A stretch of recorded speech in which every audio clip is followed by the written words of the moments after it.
I found out today, if you're trying to get your name out there, you try and get your shit on Quibi because they let you keep the rights to whatever it is instead of buying it from you the way like Netflix or Amazon would. Isn't Quibi like going under though? The reason they don't buy the rights is because they can't afford to, Matthew. Yeah, pretty much. Like, oh, we'll pay you in royalties if this thing ever takes off. Jeffrey Katzenberg. All of the capital is gone. I know. Well, it was weird too because they're like, their sell was not interesting. You know, it's like content optimized for mobile viewing, which doesn't sound great to begin with, because I think people want stuff that is sort of, that feels cinematic, even if they are watching it on a screen the size of the palm of their hand. Mm-hmm. But also just all their offerings were like free IP stuff. It's like Victorian era short stories adapted into a modern context, among other things. Like, well, I remember one of their ads was for the Most Dangerous Game, and I'm like, shit, has it been that long since we had a Most Dangerous Game adaptation? Like, it's like, and now they're coming out with Snow White and the Seven Dwarves the long way. Like, really? Do we need another adaptation of Snow White and the Seven Dwarves? Wait, for real? No, I'm making it up. But like that's the only like what is it? Public domain property I can think of. I mean, speaking of public domain, I mean Enola Holmes was based off of public domain property now, right? Because Sherlock Holmes is public domain, if I'm not mistaken. That's very true. Well, just wait until Dave Sims dies, and then every single thing you ever see will have Cerberus in it. Cerebus, you mean? Yeah, Cerebus, yes, because he's well, famously... no, because he's too toxic, I guess, for the PC crowd to go near it. Oh, well, that's okay. I mean, what's his name? H.P. Lovecraft was apparently like a racist, and all of these people. Oh, H.P. Lovecraft is so much worse than Dave Sim, but like you could kind of argue that Lovecraft was a product of like Victorian morality and thinking, whereas Dave Sim is like pretty much just off the reservation crazy at this point. Like he challenged some other comic book artists to a boxing match because the guy disagreed with him politically. How long? Like, I haven't heard about him or from him in years. I just like did a search of him probably like a year and a half ago, where he said that when he dies, he's gonna forego a copyright and just let his work enter the public domain. Which I was like, oh, that's cool. Like, a lot of his stuff he talks about with creator-owned stuff in my mind is kind of cool. Well, he's the godfather of creator-owned comic books. Yeah, he was supposed to, like, DC had hired him to be the artist on Batman, and then I looked at, like, I'm going to keep calling it Cerebus, but Cerberus, I looked at... No, it is Cerebus. Okay, Cerebus. I looked at the first couple issues of it, and I was like, God, man, DC was really hurting for good artists in the 70s. Holy shit. But, yeah, but so Cerebus is intentionally like misspelled as Cerebus and not Cerberus. Okay, I read I bought like 3 of those big tomes because they were just. It was at a time. Should we just begin? Sure. All right.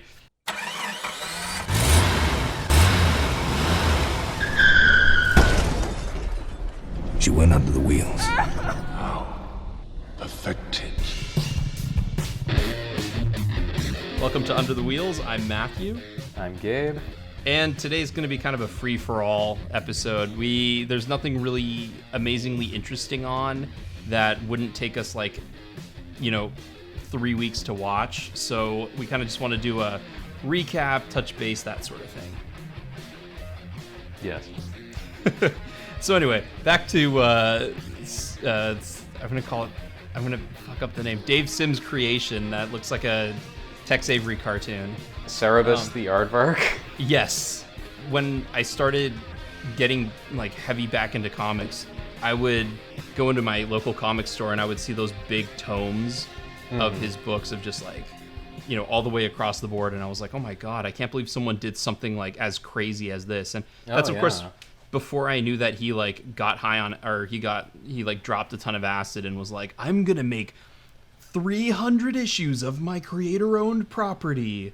So I know. Yeah. Well, Dave Sim is always interesting because his main work is so gigantic and it's so sprawling, and that it like, it starts off as kind of like a comedy comic, and then an adventure comic, and then like just this really long philosophical work. Mm-hmm. But yeah, it's interesting because he did do a bunch of acid, and had to be hospitalized for schizophrenia-like symptoms. I mean, I didn't get too far into his thing. I think I bought like 3 books and I never completed one of them because they're just the writing. There's just so much text. Yeah. And the thing that to me is the best part of the whole series, opinions vary, but is the fact that he brought in a background illustrator at one point. Yep. And like the background illustrator is freaking amazing. Oh, the background illustrations in once he brings the guy in, they're like Gerhard, good. Shout out.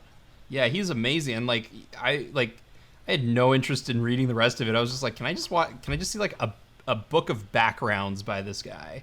He was just so good. From what I've heard from people who have read the whole thing, like there's a sweet spot kind of early on and towards the middle where like it's like right around where he hires a background artist to do all his backgrounds, and he starts taking the comic away from being like a standard like comedy adventure to being more serious and kind of letting his personal philosophy and personality come in. Mm-hmm. And that's where it gets really interesting. And then I think like about halfway through to the end, it gets really, really philosophical and very, very political as well, to the point where it just overwhelms everything else. It's like when people say athletes should just stick to sports, except like from the right, if that makes sense.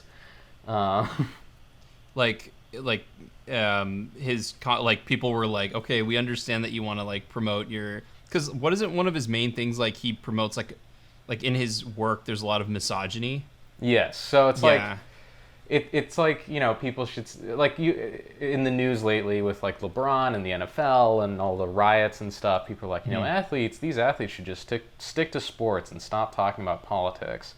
It was kind of like that sort of effect with Cerebus, but instead of espousing left-wing views, his right-wing views were taking away from the story and the artistry of what he was doing. Because like there were certain, like, a lot of people complained that like it stopped being an interesting comic book and it was just him ranting about how much he hates women, or like about like really esoteric religious stuff. And then supposedly like the last couple issues are really good again because they're almost like pretty self-aware about like how the comic has devolved into a screed essentially, and is no longer a comic book. And it's about Cerebus has sort of turned from this adventurer to like this almost psychotically bitter old man representing Dave Sim. Right. And he's wondering if, like, at the end of this really long work, Cerebus, the character, is at the end of his very long life. Like, what did it really amount to? Mm-hmm. So, from what I've heard, it starts off all right, it gets amazing, then it turns to complete shit, and then it's really good at the very end. Yeah. I like that first volume is really... The art is really not good. And as a guy who, like, half of the point of entry for comics is, like, how good your art is. Yep. Like, it makes it even harder to read. And then... Yeah. Well, it's like The Killing Joke. The art is the only thing that makes it readable. I don't necessarily agree with that. I think the last joke at the end where he's like, no, because you're going to turn off the beam. And then, like, Batman and Joker start laughing. I'm like, oh, that's a fun little moment. That's funny. That's like it though. That as far as like fun little story moments, the rest is like, wow, Brian Bolland sure is he's great at drawing, isn't he? Man, isn't he good at drawing and coloring? Like, because I haven't read the John Higgins colored version of it. I read the re-release where like Brian Bolland went in Photoshop and like painstakingly made it look corrected everything. Well, the John Higgins stuff is good too, but like, modern coloring versus old coloring and old printing press and stuff like that. I kind of disagree. The John Higgins stuff is pretty gaudy at times.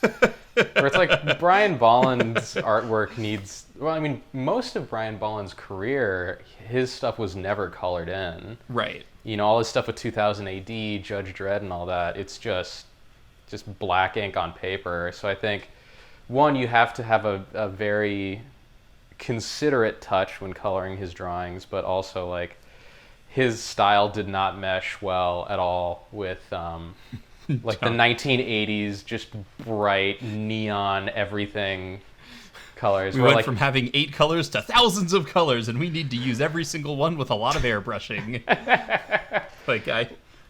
Well, it's just weird too, because like, you know, comic books for a long time had like super duper bright colors, and it was only kind of in the 90s, or maybe the 80s as well, where they started toning it down a little bit. Like you saw it in the 80s with artists who painted their own comics.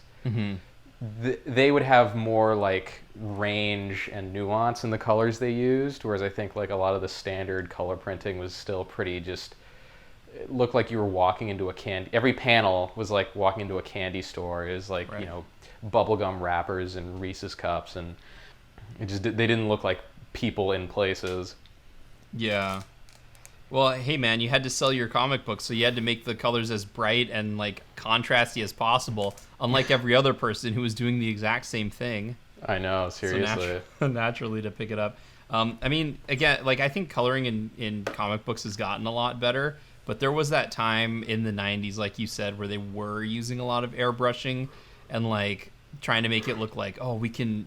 It's like Photoshop just got introduced, and so now they have more ability to color it, but the coloring, it wasn't complementary to a lot of the artists. And even now, most times when they color comic books, it's like it's still not necessarily complementary. There aren't that many people who like fully visualize it like Dave Gibbons did in Watchmen, where he's like, oh, I can use this to my advantage, or like Kevin Nolan does his own coloring.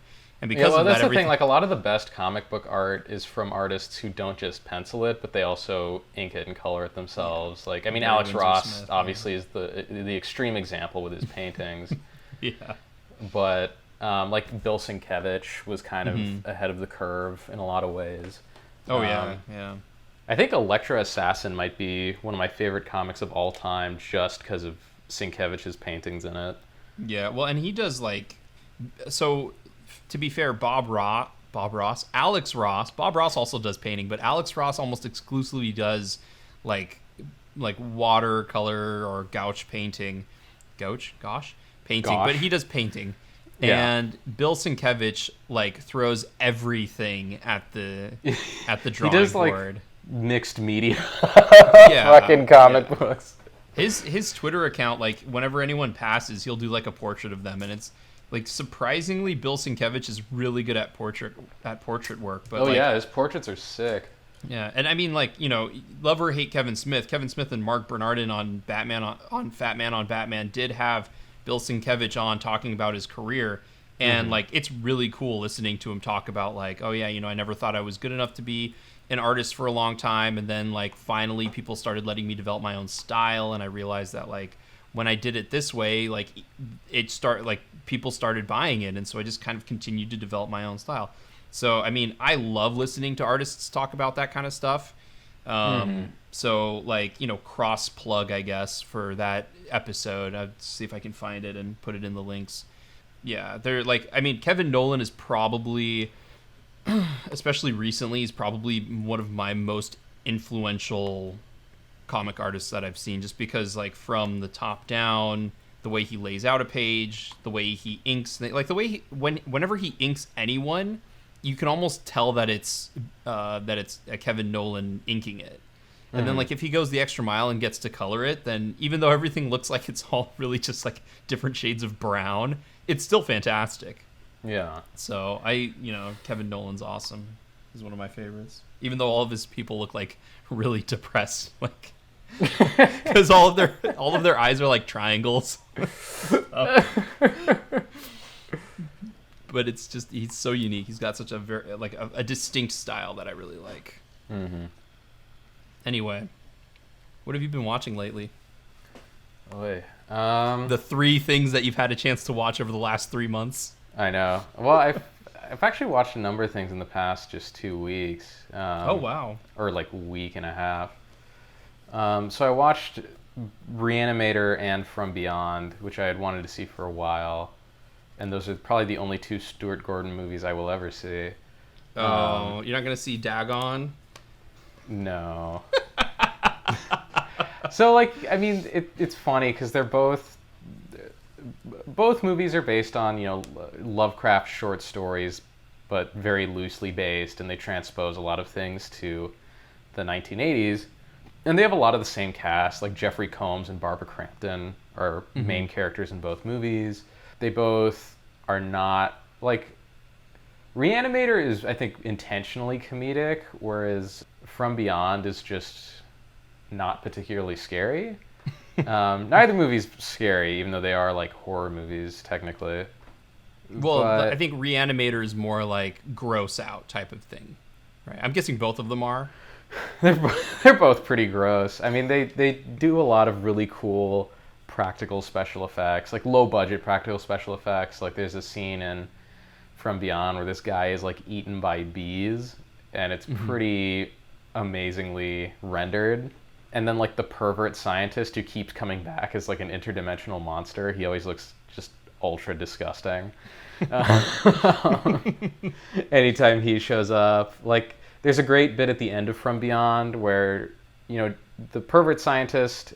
So, the plot of From Beyond is there's a mad scientist who's also this crazy sex pervert, and his assistant. They build a resonator machine that activates your pituitary gland so you can perceive creatures from another dimension.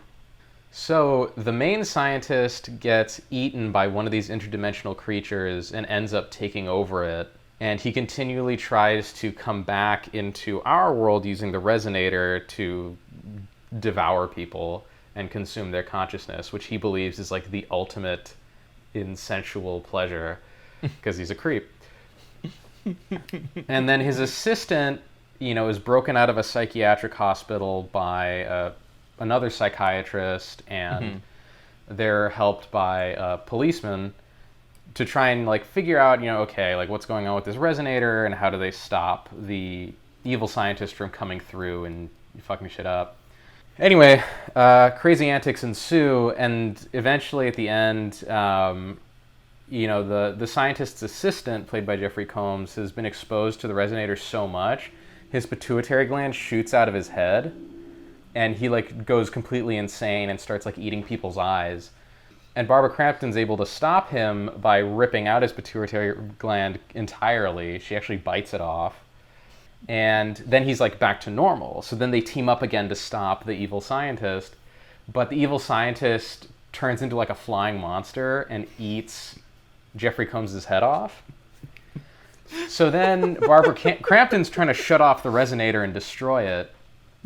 But, you know, she can't because this monster gets a hold of her. And then it turns out that Jeffrey Combs' consciousness is still in the monster as well. So he and the evil scientist are fighting for control of, like, this crazy interdimensional, completely practical effect monster. And their, like, fight inside of the goop is amazing. Because, like, this monster, like, turns into all these different things, and it, like, turns into both of them, and they're, like, fighting each other. And, like, you know, Jeffrey Combs, like, comes out of one part of the monster and bites off, like, its own leg, you know, to free Barbara Crampton so she can blow up the machine. Like, that whole scene is really cool. But, you know, all in all, both movies are, like, they're solid witnesses. They're good fun. They're nice and short, too. They're, like, under 90 minutes. But why won't you visit the rest of his extensive filmography? Because people peak and decline. You know, there's a reason that Reanimator and From Beyond are Stuart Gordon's two most famous movies, and no one has heard of anything else he's ever done. What about let's see, I thought there was a sequel to Reanimator, but I guess he did not direct that. No, he wasn't really involved with that. Got it. But I actually, I've seen two of his other movies. Really? Yeah. I've seen Edmund because I was big on David Mamet for a while back in, like, the mid 2000s. Oh, that's right. 2010s. I've seen Edmund as well. And oh, then, Jesus. And then I saw Dagon, which was just like, it was It was good, but really depressing. Yeah. Because the monster wins at the end. Spoilers. And so, like, I was just like, because my friends wanted to watch something Lovecraftian, so, like, you know, some people got high. I was not into the marijuanas at that point anymore. But some people got high. I got a little drunk, and I was just like, what the fuck am I watching? And it's still visually, like, really cool, and there's still a reliance on a lot of practical effects, but I was just like, what is this? Oh, boobies. Okay, so that's... I tried to, like, suppress all memory of Edmund. I don't blame you. Because it's like, I remember I was really bored on a summer afternoon when I was like maybe, I don't know, I want to say like 14 or so. And I was just scrolling through channels and William H. Macy shows up on the screen. And this is like the first recognizable actor I've seen in like 15 channels. So I'm like, okay, fuck it, I'll see what this is. And it's at the beginning of the movie, and he's like having a breakdown and yelling about all this crazy shit. And I'm like, whoa, this is intense. I'm morbidly curious what's going to happen. And then it just devolves from there. And I think halfway through, I'm like, this movie's weird. I changed it to like Cartoon Network or something. Like, to be fair, I think that has more to do with David Mamet than it does Stuart Gordon, but... Oh, absolutely, but still.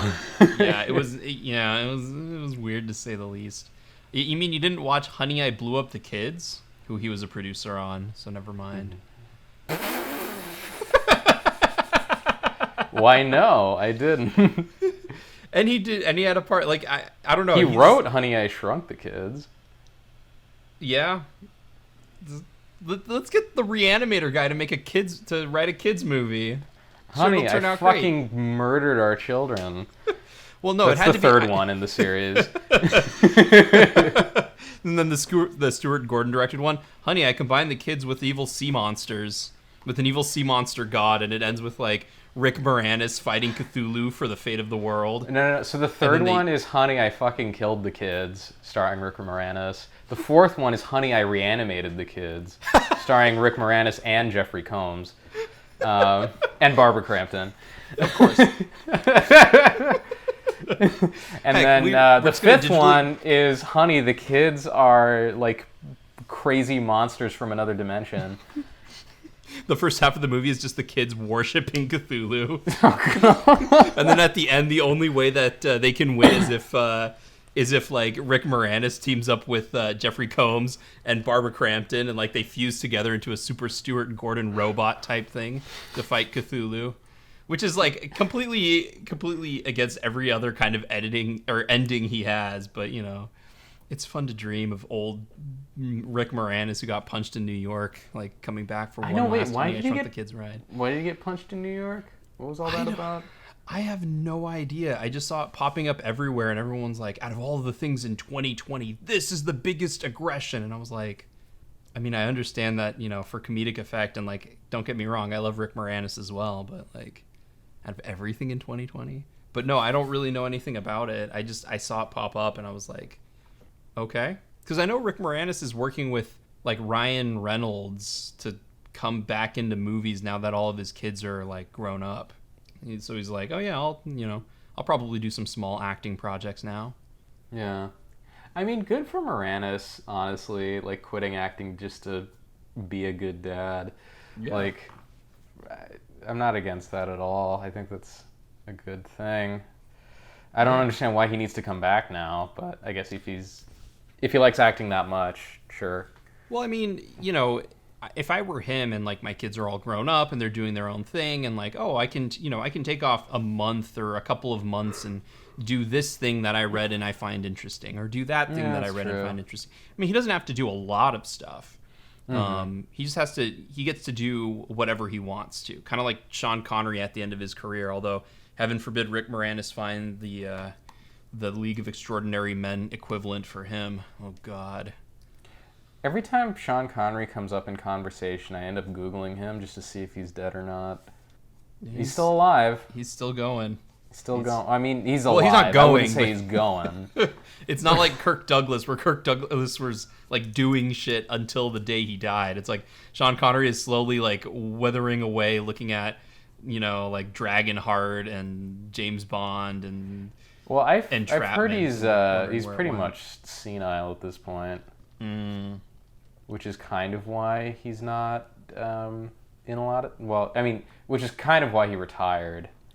Yeah, I know that's why Jack Nicholson stepped back, was because he was having trouble remembering lines. Oy. So yeah, so I think we won't see a lot of Jack Nicholson. Well, I mean, Sean Connery Still turned remembers down, what his seat is at the Staples Center. as he like rolls out. In a couple of years, he's gonna be like rolling out. He's gonna be the size of the Kingpin, just flying out of his wheelchair. He's gonna have to buy 2 season tickets.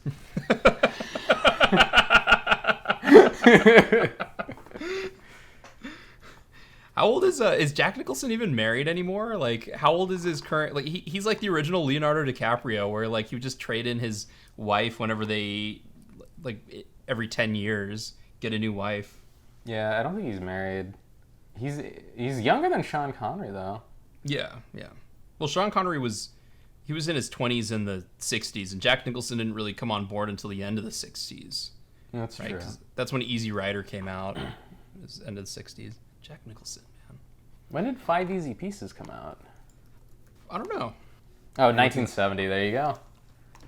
Yeah. Oh, What else? so Yeah. kind of related to Jack Nicholson because he's always in movies and in real life is with women who really should be someone their own age. One of the other movies I watched recently was Funny Face, starring Fred Astaire and Audrey Hepburn. Ah, And that's weird. Yeah, well, it was it was a movie night with the missus, and she likes Audrey Hepburn and she likes older movies, so it was free on Prime. And we're like, hey, screw it, let's see what this is about. You're like getting all of your education of like Turner Classic Movies is just it's just your girlfriend just like, hey, I want to watch this movie. I guess it is couples movie night. Yeah, Let's turn on the Turner Classic Movie. Well, the funny thing, we both agreed, Funny Face is kind of shit. Like, it's weird because, Fred Astaire has been a leading man since, like, the 1930s. Yeah. And this movie was made in probably the 60s, or if not the 50s at least. And so, you got Audrey Hepburn, who's, young Audrey Hepburn, and then Fred Astaire looks like a fucking vampire. He's, like, dancing around like Nosferatu. It's really bizarre. He sucks the blood out of all of his young co-stars. I know. Well, the other thing too is like he's like super romantically aggressive towards Hepburn, and it's just like, it's literally Nosferatu. Like the vampire keeps going after that one chick, and like the vampire in Nosferatu dies because he's like too horny for his own good, essentially. Like, you remember at the end of the movie, the woman's, like, pretending to be asleep, and he's like, yeah, like, he's so into trying to get her that he doesn't realize the sun is coming up. That's Fred Astaire, but he's afraid of just, like, the Grim Reaper ready to get him. Pretty much.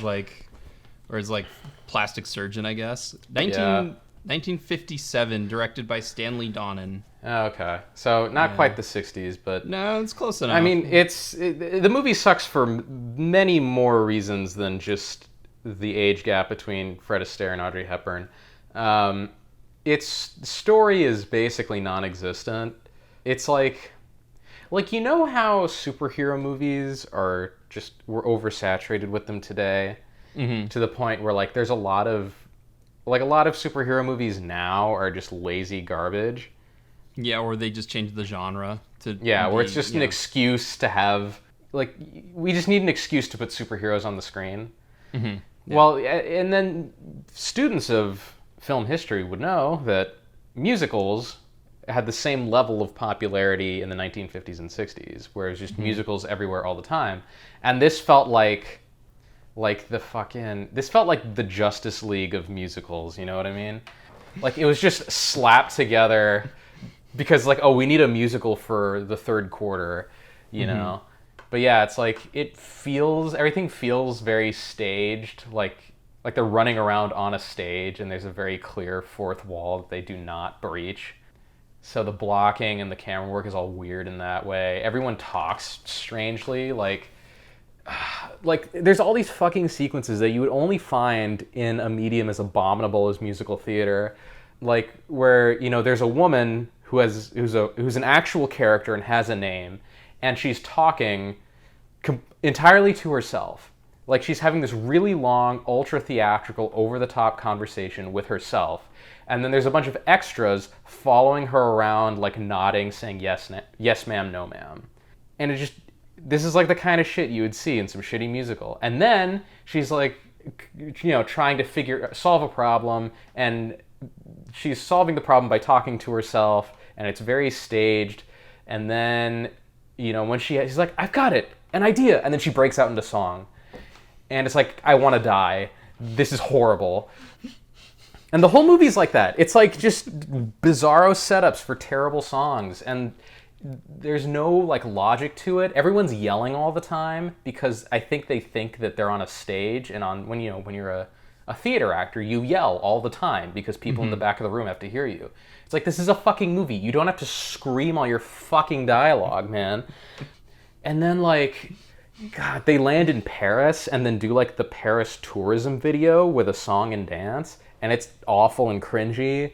And there's a scene where Fred Astaire and this magazine editor who sings the song at the beginning that I was talking about, they disguise themselves as French beatniks to like break into this French beatnik meeting that Audrey Hepburn is in because she's like super into their like lifestyle or whatever. Mm-hmm. And they pretend to be two people on the guest list who are musicians. And they're like, okay, like, it's your turn to perform. And they're like, oh, we gotta give him a show, huh? And then they break out into this song, but it's really bizarre because there's like a full orchestra in the background, and they're singing and dancing, and Fred Astaire has a guitar that he doesn't play. He just kind of slaps it. But like, I'm thinking to myself, like, okay, they're singing and dancing with a full orchestra behind them that's not in the room, which these people can't hear. So they must look fucking insane right now.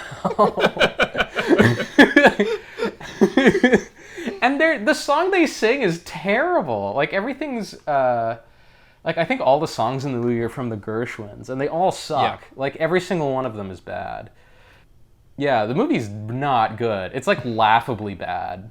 It was fun because it's hilarious how like it's like the incoherent ramblings of a person who just got hit in the head with a truck, So yeah, it's strange. It won the Academy Award for Best Picture that year. Just kidding, it wasn't nominated. I almost had a heart attack. Jesus. Yeah, I haven't seen Funny Face. The only Fred Astaire movies I'd probably ever watch are the ones that star Rita Hayworth, because Rita Hayworth. But yeah, I'm sorry to hear that a movie called Funny Face was a fucking horrible travesty for you. Like, no offense, but I feel like the name Funny Face as a movie, unless it's some sort of like deranged like German horror film, is just not going to be good. Oh my god. Okay, you want to know how bad the age gap is?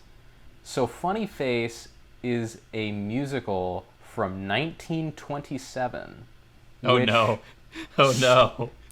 And its Broadway debut in 1927 was starring Fred Astaire the main character.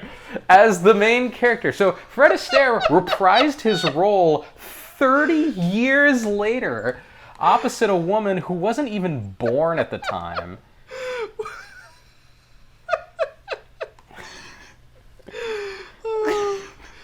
Like, that's how fucked their age gap is. Also, the other thing that's ridiculous about the movie is the movie's called Funny Face because, Audrey Hepburn is like a bookshop clerk, and she kind of wanders into a photo shoot for a fashion magazine. Fred Astaire's the photographer, and then there's like this kind of Devil Wears Prada-ish lady who's the editor. And you know, the editor is trying to come up with a new campaign, and it's like, we need like a model for this. And Fred Astaire has a picture with Audrey Hepburn in the background. He's like, she's got to be our model. And you know, the editor's like, no way, she's got a funny face. She would never do. And then he's like, no, but her funny face is part of her charm. And I'm like, what fucking universe would you, like, does it make sense to say that about Audrey Hepburn and not literally any other woman in the movie? And not, like, I don't know, maybe freaking Fred Astaire's face. I know, yeah, Fred Astaire is the one who looks like freaking Jack Nicholson in this. So it's called Funny Face because in the universe quote, of this Audrey movie, Hepburn has a, Audrey quote, Hepburn funny is weird face. looking. I mean, like, Audrey Hepburn, I'm not going to say she's weird looking, but she has a very unique face.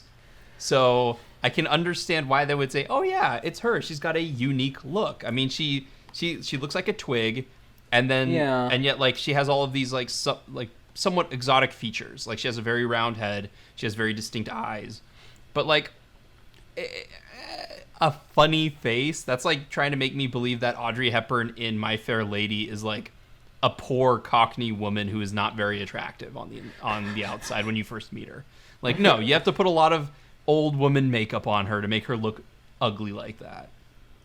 Well, Funny it's also face. like, you know, trying to believe Audrey Hepburn is a funny face is like trying to believe she's American, which I think they also try to convince you of in this movie, but obviously it doesn't work. She's like, oh yes, I'm from America.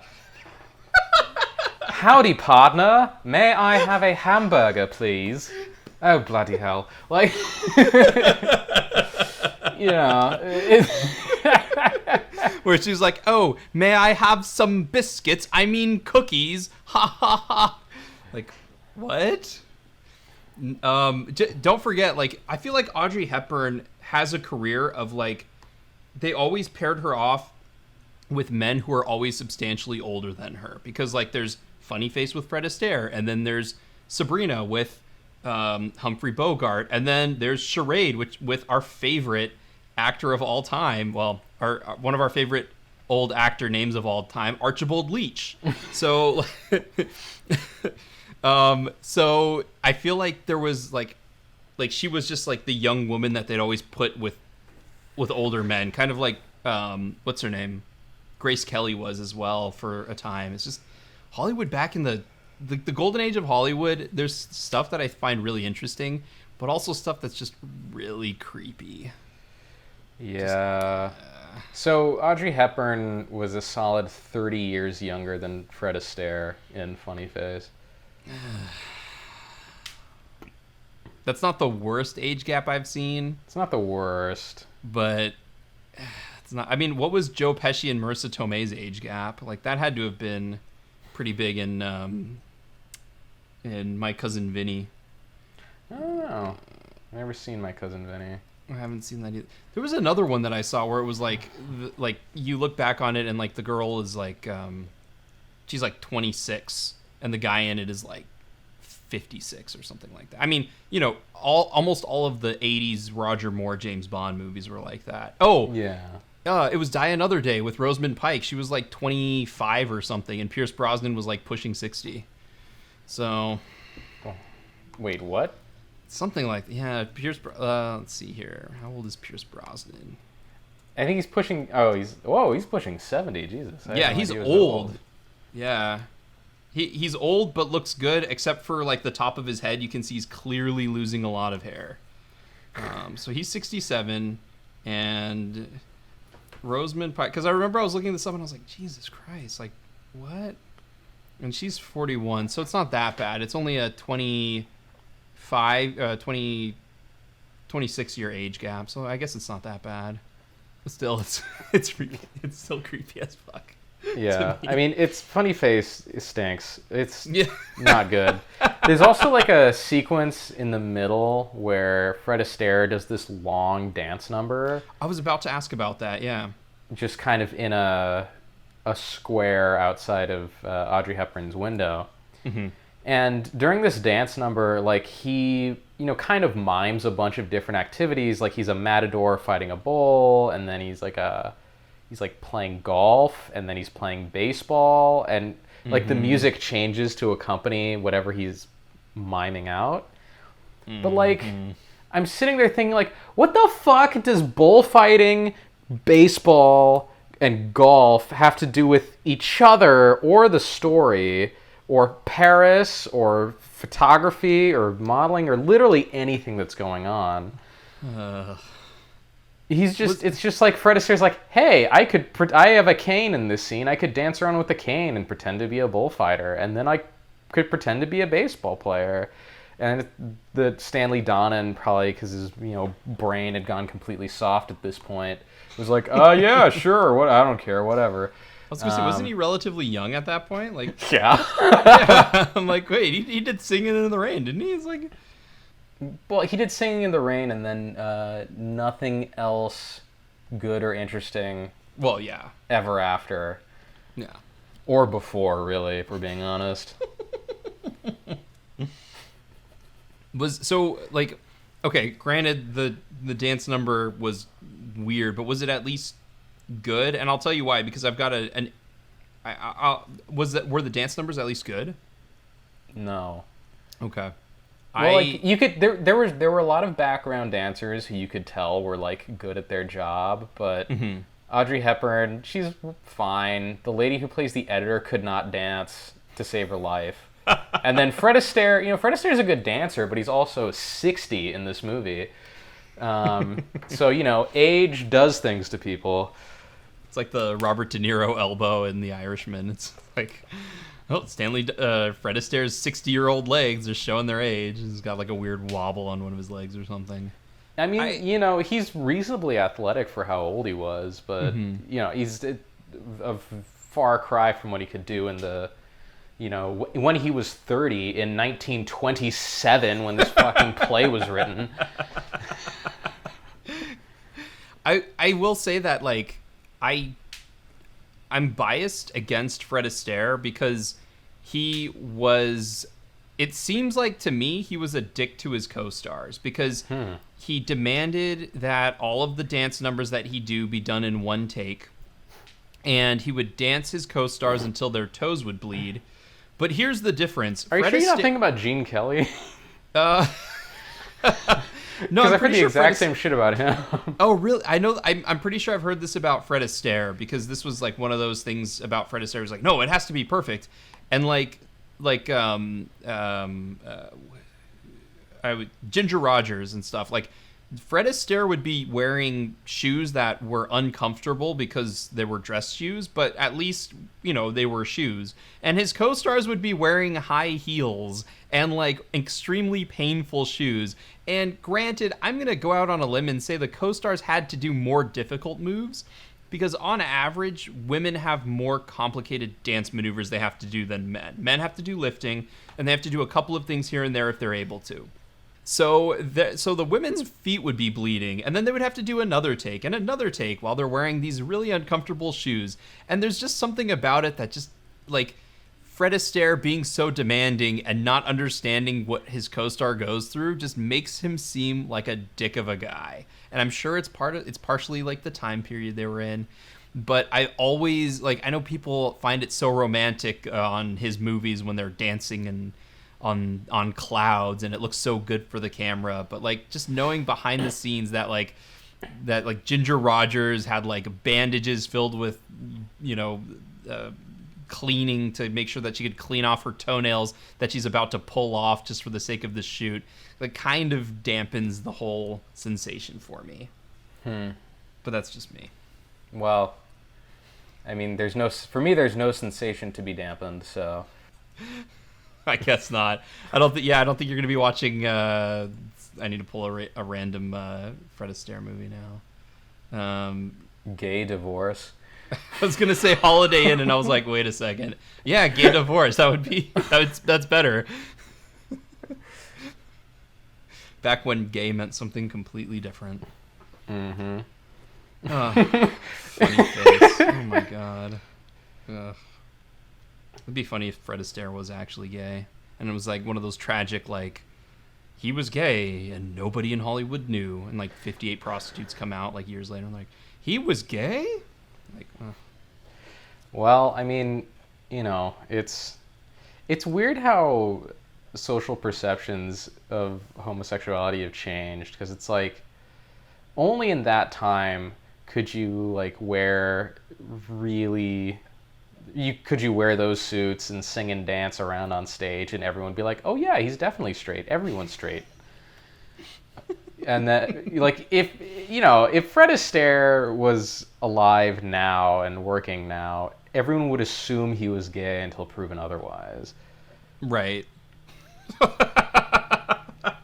I'm sorry, I'm looking. I'm thinking about it. It's like, well, he married someone in 1933, and they were married until she died in 1954, and then he didn't marry again until the 1980s. Like, my mind just... I just went off into the complete wrong direction. I'm like, So, yeah, but like I said, he had a couple of movies with Rita Hayworth that I'd be interested in watching, mainly for Rita Hayworth and not necessarily for Fred Astaire. Wait, what's special about Rita Hayworth? She's hot. That's about it. That's not very interesting. Well, did you see? Well, like, she's an interesting dancer. She has an interesting look about her. But really, yeah, that's really it. Like, Gilda is a hot mess of a movie script wise. Yeah. But I thoroughly enjoy it, and she does a good job. There's this moment where she's pleading with the guy. It's like, I swear I didn't sleep with that man. I swear I didn't sleep with it. And then at the end, like, they're wrapping up the entire story, and he's like, honey, I know you didn't sleep with him. I totally believe you. And like, if this were actually made today, they would have to do a lot more legwork to make you think like, yeah, she clearly didn't sleep with that other dude that she clearly slept with. I know. Well, it's interesting, how often musicals just kind of... Well, Gilda's not a musical. Oh. Yeah, it's a noir. It's a film noir. Yeah. Anyway. I like it a lot. I like it a lot, but the script itself is just a hot mess. But yeah. Well, it's just weird how a lot of movies from that time, I guess I will say, but musicals in particular, will shatter the rules of reality for, just to wedge in a musical number or for plot convenience or whatever. Mm-hmm. Yeah. And it's just interesting, like, how much more cynical audiences are now, where they're just not going to accept things like that. Yeah. Well, I mean, which might have to do with why musicals are, basically a non-entity now. Like, no one watches them. Yeah, I mean, I'll post a couple of links of, like, if you're interested in the decline of the movie musical and why it's been harder for audiences to accept musicals lately. Like, they're harder to accept because they're bad, Matthew. They're harder to accept because the 70s happened and then we had good movies. Well, says the guy who one of his top movies of the last 10 years was La La Land. That's because it's like the only musical I've ever seen that even remotely approaches like being realistic. My brother hates musicals, or used to, and his wife forced him to watch Chicago, and so he's like, he's kind of putzing along with Chicago, and he's like, oh God, this music, and like, oh, why are they singing now? They're singing now. Oh, they're singing now. And then like the end of the movie, you've seen Chicago? Can I spoil it? I've not seen it. You may spoil it because I will never see it. Oh, good. I feel like Chicago is one of the more overrated, sort of like, because it started the career of the guy who directed the Into the Woods movie and the Fourth Pirate, Marshall, the guy who did Memoirs of Vacation. I think he's kind of overrated as a director anyway. But who? God, what's his name? It's now I have to look it up. But the end of the movie comes and like she's acquitted of her crime and like she's free to go and she's like, oh yeah, I'm free to go. And then all of the attention goes away from her and she's like, what? And she like loses all of the attention. And then like suddenly it clicked in my brother's mind and it was like, oh my God, this is so funny, because like the whole thing was all about her getting as much attention as possible. And then as soon as she doesn't have any attention anymore, she's like, no, now I gotta go find some other schmuck to kill so I can get the attention back on me.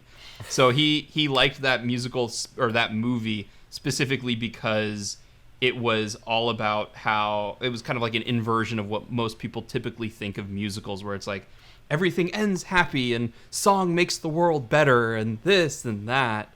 And Rob Marshall. Marshall. Yeah. The other Marshall. The not as good one. To go along with Penny and Frank and Gary. He's not related to any of them. I'm totally kidding about that. He's not related to the Marshall family. But I mean, yeah, I think like I think the more interesting thing is like a lot of people who say like, well, because the modern movie musical aside from La La Land is basically like you have the Tom Hooper stuff where it's like gritty realism, or you have the sort of like, it's not gritty realism, more like just grittyism. Gritty. Well, yeah, you have like the handheld camera and like everyone like what's his name? Hugh Jackman crawls through a pile of shit to get to the end of the movie, and like it's like look at how realistic this is as Hugh Jackman is singing. It's not realistic. It's like okay, no. That's the problem. It's like if you took the Wachowski brothers Speed Racer and reshot it with handheld camera, that would make it desaturated realistic. Color values and like a lot of like blurry angles and shit. Like just shaky handheld camera work, but everything else is the same. Well, desaturated does not make it colors realistic. have to, because like that's the other thing. Like everyone's like, oh, it's realistic because the colors look like Saving Private Ryan. It's all desaturated, so you'd have to do that too. What? But like the fucking Tom Hooper Les Mis has prisoners pulling like a 3 billion pound rope and doing like physical feats that are completely impossible. Like it's so like blown so out of proportion, and like when Javert falls into the fountain that's so massive it couldn't possibly actually exist. Like it's very fantastical, or like it's like saying fucking Cats is realistic because it is weird camera work. Right, they're trying to get, but see, like that's what he's going for is like, and that's the problem is musicals are not realistic, and so in order to bring some grounding of realism, I guess we've got like the handheld camera shit and like actors singing on stage so that we can capture it in the moment and like. No, because the other end of it is like the John M. Chu stuff where it's like all camera work, all slow motion, all like really complex dance scenes, and like, but then that stuff is too music video-y. So no, it's kind of good that we don't have, because I already am kind of hesitant about movie musicals because, like you said, they feel too much like stage shows. Like the staging. Yeah. If you watch West Side Story, like everyone loves it, but I'm like, it looks like everything is done on stage for a stage. It looks like they tried to find the right space, the right space dynamics, and then just clear everything aside so that they have the right background, kind of like how they bring in backgrounds on stage shows, and then just dance in front of it. It's not like what I like about La La Land is very little of it feels like a stage show. Yeah, and there's not a ton of dancing either. There's like there's like 3 big dance numbers maybe, but they use the space really well. Yeah, but it's like it's a musical designed for film, not on a stage and then you park a camera in front of it. Mm-hmm. And also, it's got, like I said, so many movie musicals just kind of jump the shark of logic, where you're like, wait, what the fuck? And there's never one of those moments in La La Land. Yeah, I know. That's one of the things I like is, well, it does have that one moment, but it's Wait, used... what one moment? The one moment where it kind of jumps all the logic is when like he starts playing the song at the end of the movie, and then we flash back to the beginning of the movie and have that very like that moment where it's like everything turned out happy. Well, but that's like but then it brings sequence. It back. But importantly, it then brings it back, and we conclude with sort of the bittersweet ending, which is why it works so well. Like that's it's like 5 years later they've gone their separate ways. They come back, but they don't even interact with each other aside from one look, and then they share the song one last time, And Yeah. it's fanciful, and it breaks reality, and then it brings it back to reality. Well, exactly. So- That's why it works. And it's also like very clearly separate from the rest of the movie. Like it's Yes. very clearly a dream sequence. Yeah. It's kind of like, I think my favorite part of Singing in the Rain is the Broadway melody sequence where they're like, what the hell are we going to do for this movie? And Gene Kelly's like, I have an idea. And then it's just like this 20-minute thing of his weird idea for what they should do. And it's completely unlike anything else in the movie, and it's great. So it's like you can kind of give yourself an avenue to be fanciful in that way. But it's weird when, like, you know, you have one character having an entire conversation with herself while a bunch of stagehands follow her around just for the sake of blocking. Then she bursts into song, and all the stagehands start dancing because really you just needed them an excuse to be on stage so they could be backup dancers. Right.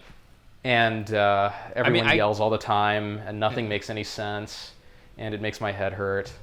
And there's an orchestra that no one can hear, but they can somehow... Or there's an orchestra that everyone can hear, but it's not there in the scene. It's okay. And then Fred Astaire plays a guitar by hitting it. It's okay to mix diegesis, but not like that. Not like that. Not like that. No, you can't have people applaud for music that's not there. I mean, again, I like some of that stuff where it's like, this comes out of left field. Like, I'm okay with it to a degree, but I think there's something about the 50s that if you're not doing it, that you're not doing it where you're like winking at the audience and you're like playing it straight, that it just doesn't work. Yeah. I'm wondering if that's the case with Funny Face, because again, I haven't seen it, and I have even less interest in watching it now. Yeah, that's the thing. Nothing in that movie works. Not even Audrey Hepburn's cheekbones. I don't know. So overall rating.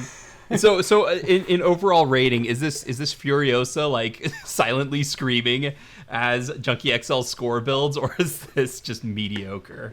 It's hilariously bad enough that it's mediocre. Oh wow! Just by the skin of its teeth. Just because it's so freaking funny how stupid it is. Oh, Funny Face. Ugh, God. Like, I feel like we're gonna have like a spectrum of worst movies we've ever seen, and then just we're gonna be slotting them in like it's better than Funny Face, or stuff like that. My God. Yeah. Hey, I'm gonna talk about something I've seen. Okay. Did you? I wanted to catch up on some of the Netflix films that were done by directors that I liked, but I hadn't seen yet, and so I stumbled upon The Highwaymen. Are you familiar at all with John Lee Miller's film? I think we've talked about him a couple of times. He did The Rookie with Dennis Quaid, not The Rookie with Clint Eastwood. That was Clint Eastwood who directed Oh, that The Highwaymen. I had no interest in that movie. I'm looking up what else he's done, and I feel I like have not seen any of his movies. Really? Nor am I really interested in any of like a lot of his movies sound incredibly boring. The Rookie sounds boring. I figured. Also, isn't The Rookie that movie where Dennis Quaid breaks his arm and then he can throw 100 miles an hour? Yes, kind of. Yeah. Okay. Yeah, The Blind Side looks boring. Snow White and the Huntsman looks boring. He didn't do Mr. Snow White and the Banks Huntsman, did he? Oh, he was a didn't writer on it. Yeah, he didn't direct it. Saving Mr. Banks looks boring. The It was Founder really good. looks boring. The Highwaymen good. looks boring. Like, pretty good. here's why The Highwaymen is fucked. Because I know you saw it and I haven't, and your opinion is way more credible than mine because I haven't seen it. However, like there's like a storied tradition in Hollywood of like taking an interesting person or event and then making an entire movie about people who were only very tangentially related to it. It's like, hey, Bonnie and Clyde, that was a great movie, and those are two very interesting real-life people with a really crazy story. Yeah. What if we made a movie about the two people who shot them? Why? Do they have anything interesting about them other than that they shot Bonnie and Clyde? Nope. Okay. Fair enough. To be fair, I like John Lee Hancock because I think he is kind of like James Mangold. Like, he's a very solid director. Except all of his movies are probably about between 10 and 20 minutes too long. But he's like a very solid studio guy. He gets in. He doesn't really mess too much with like complicated camera work. Like, his camera work is good. It's not transcendent. His editing is good. It's not transcendent. He's very much like, this is the story and this is what I want to tell. And in every one of his movies, he has some really interesting moments or some interesting features in it that like stick out with me. And for the record, The Rookie is, I really like The Rookie as a baseball movie, but it almost operates like two separate movies. And I'm surprised you haven't seen it because you seem like you'd watch baseball movies. I don't watch a lot of sports movies because they suck by and large. Because they're all the same. Well, a lot of them are just shit. I mean, so one note on sports movies real quick. The only two sports movies I've seen that I actually think are good are Warrior and The Natural. Warrior's good because it's a generic sports movie, but it does everything really, really well. Mm-hmm. And then The Natural is good because it is 2 hours of just unrelenting, grim bleakness where the main character just suffers constantly. And then at the end, he has this amazing triumph, and you're like, holy shit, he did it. Like, all of that, like, the last 2 hours of misery paid off. Wait, did we watch The Natural with Robert Redford? Yeah. Where he pitches, and then Barbara Hershey comes in and pretends to kill him, and then he comes back and he becomes, like, the best hitter in baseball, and then falls for, what's her name, Vicky Vale, and then starts playing like shit, and then gets a baseball bat from a little boy and hits a home run to win the game. That Natural? That Natural. You and I watched two very different movies. What are you talking about, man? Roy Hobbs is like the most talented baseball player in the world. Before his career can even start, some crazy, like, mentally ill woman tries to murder him. He, works like some dead-end job and is barely, manages to salvage his health to the point where he can get back to playing again. He's still really good, but because he's got a bullet in him and permanent organ damage, that constantly holds him back. So, like, anytime he gets close to any success, his wound starts acting up. He ends up going to the hospital, almost dying. The owners of the team that he plays for are crazy and corrupt and are, trying to pay him off to throw the game. And like the responsible thing to do is take the money and throw their big playoff game because he secretly has a son that he's abandoned with this other woman. Mm-hmm. And in the book, he actually does throw the game and take the money so he can support his family. Mm-hmm. But they kind of twist the logic of it so you can have the happy ending. Huh. But yeah, it's like, I think the reason why the ending of The Natural is so memorable, at least for me, is because most of the movie is so miserable. I haven't seen The Natural in a long time, but I did not get that same thing out of it that you did. Like, it's basically like this guy is destined for greatness and is just cut down at every opportunity, and then at the end finally has some measure of success.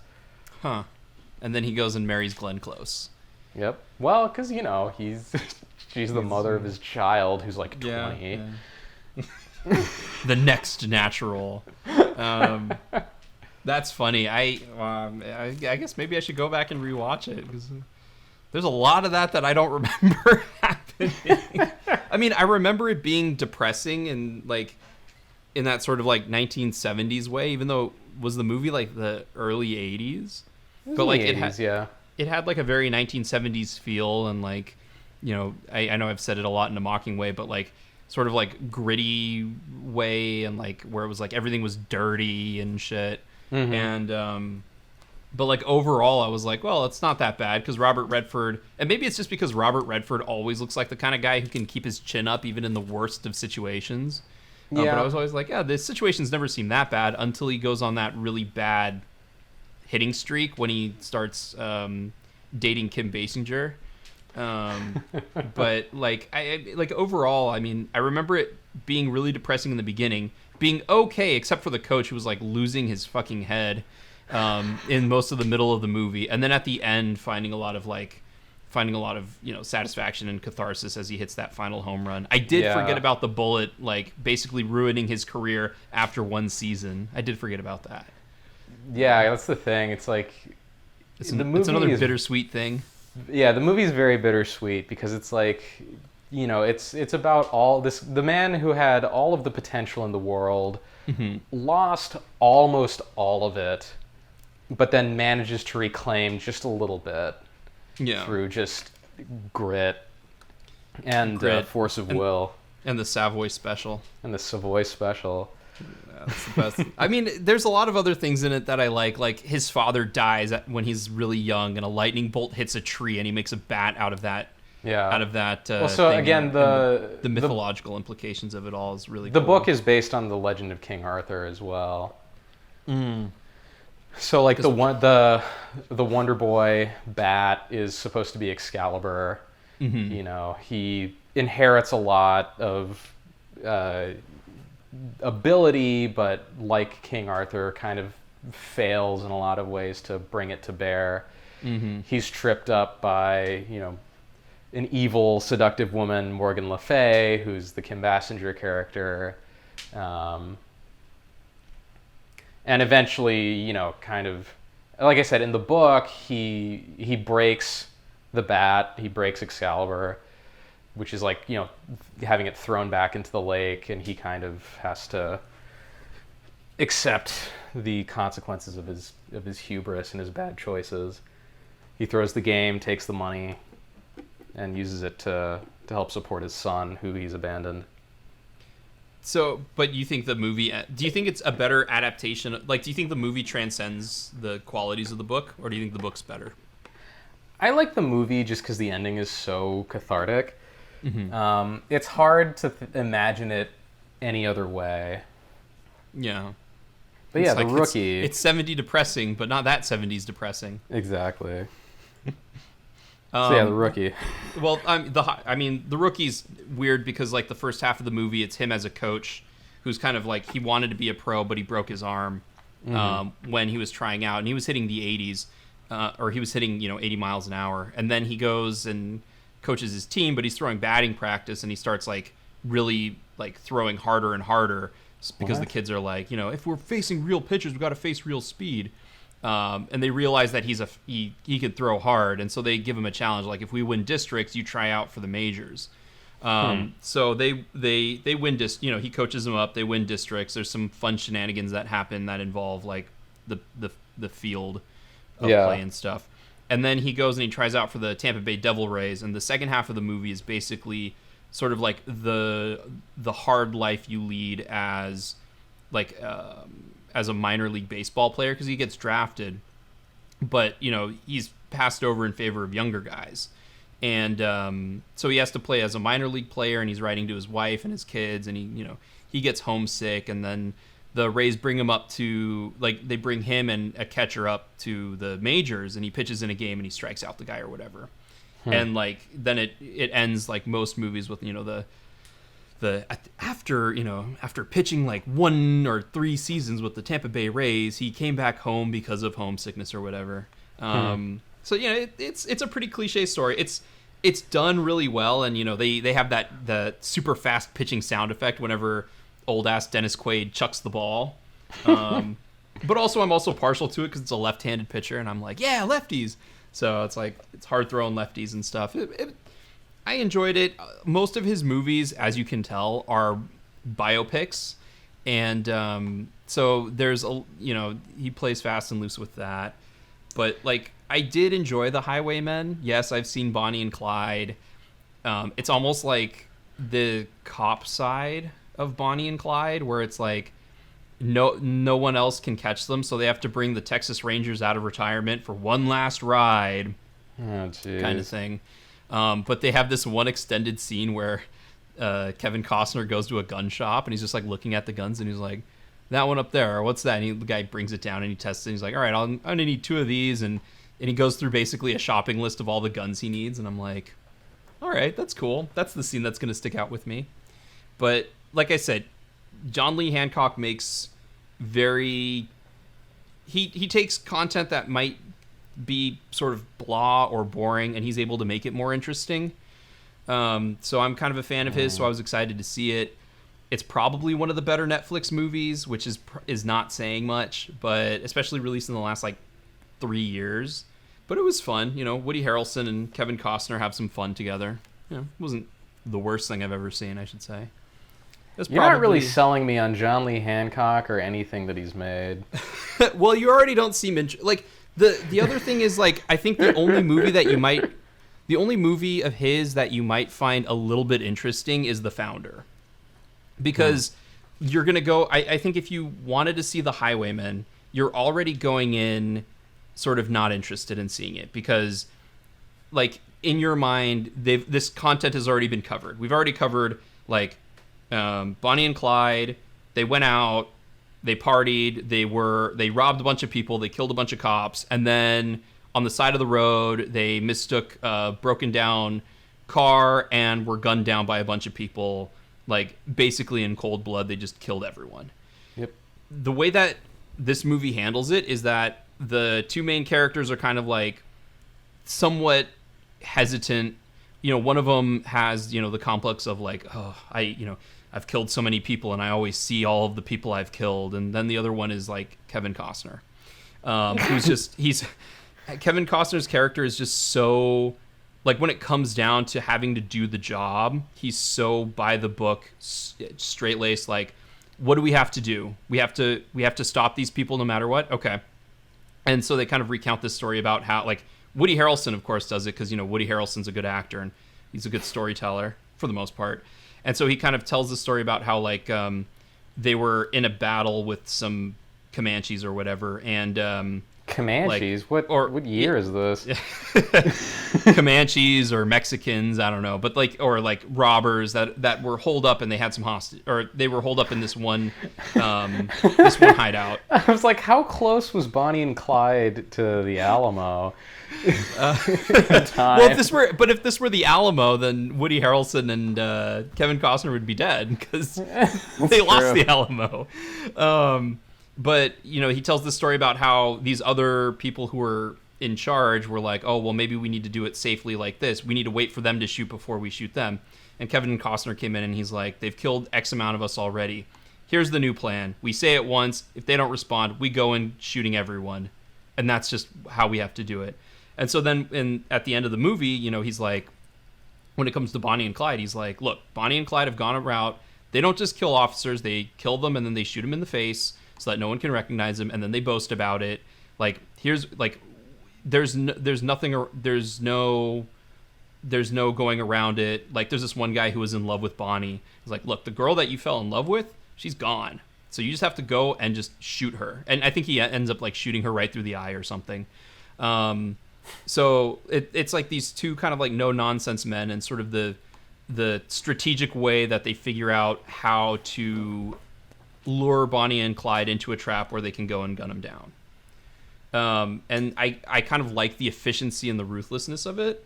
I like the fact that it kind of paints the stage, and these 2 characters who are so often romanticized in Bonnie and Clyde, I like the fact that this movie kind of paints them as well, think about it from this context. Do you really think that they're on the level of movie stars if they're going around killing regular people, robbing other businesses? They're causing terror, even though most of the terror was for the police officers at the time. Do you really think this is a good idea? But of course it kind of falters in that same sense of hey man, these police officers' lives are being put in danger by these people, and the Texas Rangers were disbanded, but we need to bring them back. But no one wants to bring the Texas Rangers back because they're a bunch of cowboys that just shoot everyone. So it's kind of but but like it's solid enough. And when it starts going, like the storytelling itself is very efficient. So, but the only one of his movies I think you'd really enjoy is The Founder, just because it's the life of Ray Kroc is interesting. It's got a good cast with a lot of good cameos, and it really does a good job of painting both like this is a guy who really wanted to find that one thing to succeed, but these are all of the people that he destroyed along the way. And so it's told in a very efficient way. Michael Keaton is really fantastic in it as sort of like, Ray Kroc, the traveling salesman, and then like the media empire. Like you can see him slowly turning more and more, devious and evil and things like that. So The Founder's interesting. It's got a lot of good performances. I'm going to move on to another one. Have you seen Greenzone? Not Green Day. Have you seen Green Day? Have you seen Greenzone with Matt Damon? No. This is okay. That one Paul Greengrass movie that no one saw, right?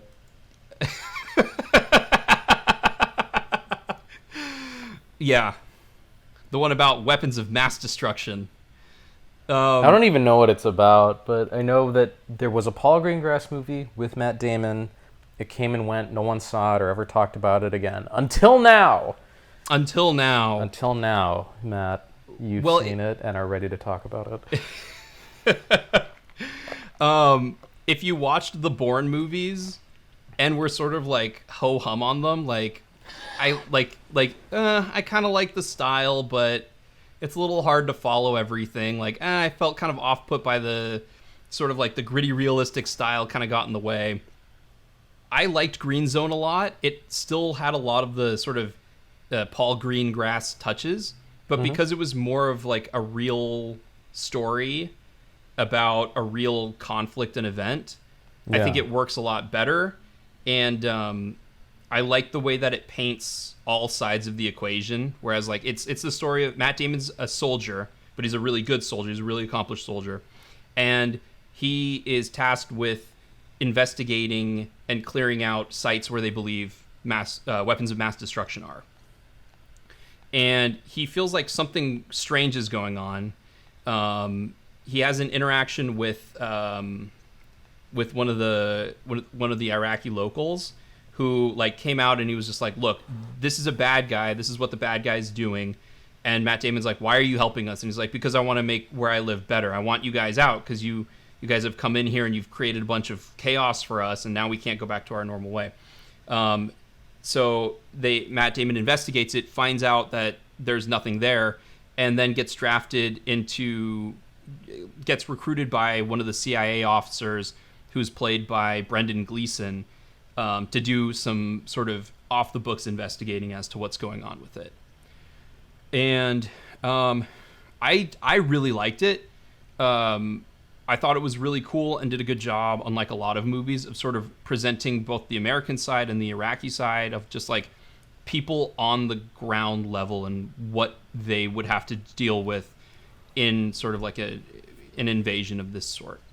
It's a shame that it kind of came and went without much recourse or much talk about.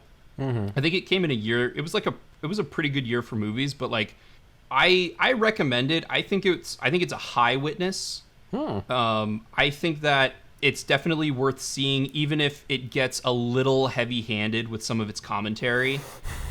If you couldn't tell. Social commentary. Yeah, social commentary about the WMD investigation. But they have what's his name is in it. Greg Kinnear is in it as sort of like the like one of the military leader guys who's just dressed in a suit and stuff, and he's the one who's like, oh, good job, Matt Damon, you're doing a great job, like looking at those terrorist sites and finding them. And so there's a little bit of that interplay of like, oh, well, who's he going to go with? Like the politician who can help his career go forward, or Brendan Gleeson, who everyone hates because he's Brendan Gleeson. So I like, if you get a chance to see it, I would recommend seeing it and then letting me know, because there's what's his name? Jason Isaacs, the guy who plays as Lucius Malfoy. He's in it. He plays the bad guy, so you got to hear him with an American accent. So. Oh, nice. Who's what's that one? There's like some radio show where Jason Isaacs is always a guest. I can't remember what it is. Yeah, it's like they'll have a segment called like "What's Happening with Jason Isaacs." And then Are you serious? Show up. Yeah, yeah. That sounds like the best thing ever. as like a half-hearted Jason Isaacs fan, what is this? I want to say it's like one of Mark Kermode's shows, but don't quote me on that. I won't. But yeah, remember there's some thing where it's like, what's happening with Jason Isaacs? What's happening with? Let's see here. Well, you know, because he's famous for playing a captain on Star Trek Discovery, of course. Well, oh god. Well, does anyone watch? Second. Yeah, that did take me a second. Does anyone actually watch anything on the CBS On Demand platform? Oh man. Well, I don't think they have The Big Bang Theory, which would basically be the only reason people would get it. I'm pretty sure. No, I think there's people watch The Big Bang Theory. Dude, a lot of people watch The Big Bang Theory. A lot of people were crushed by the fact that it was ending.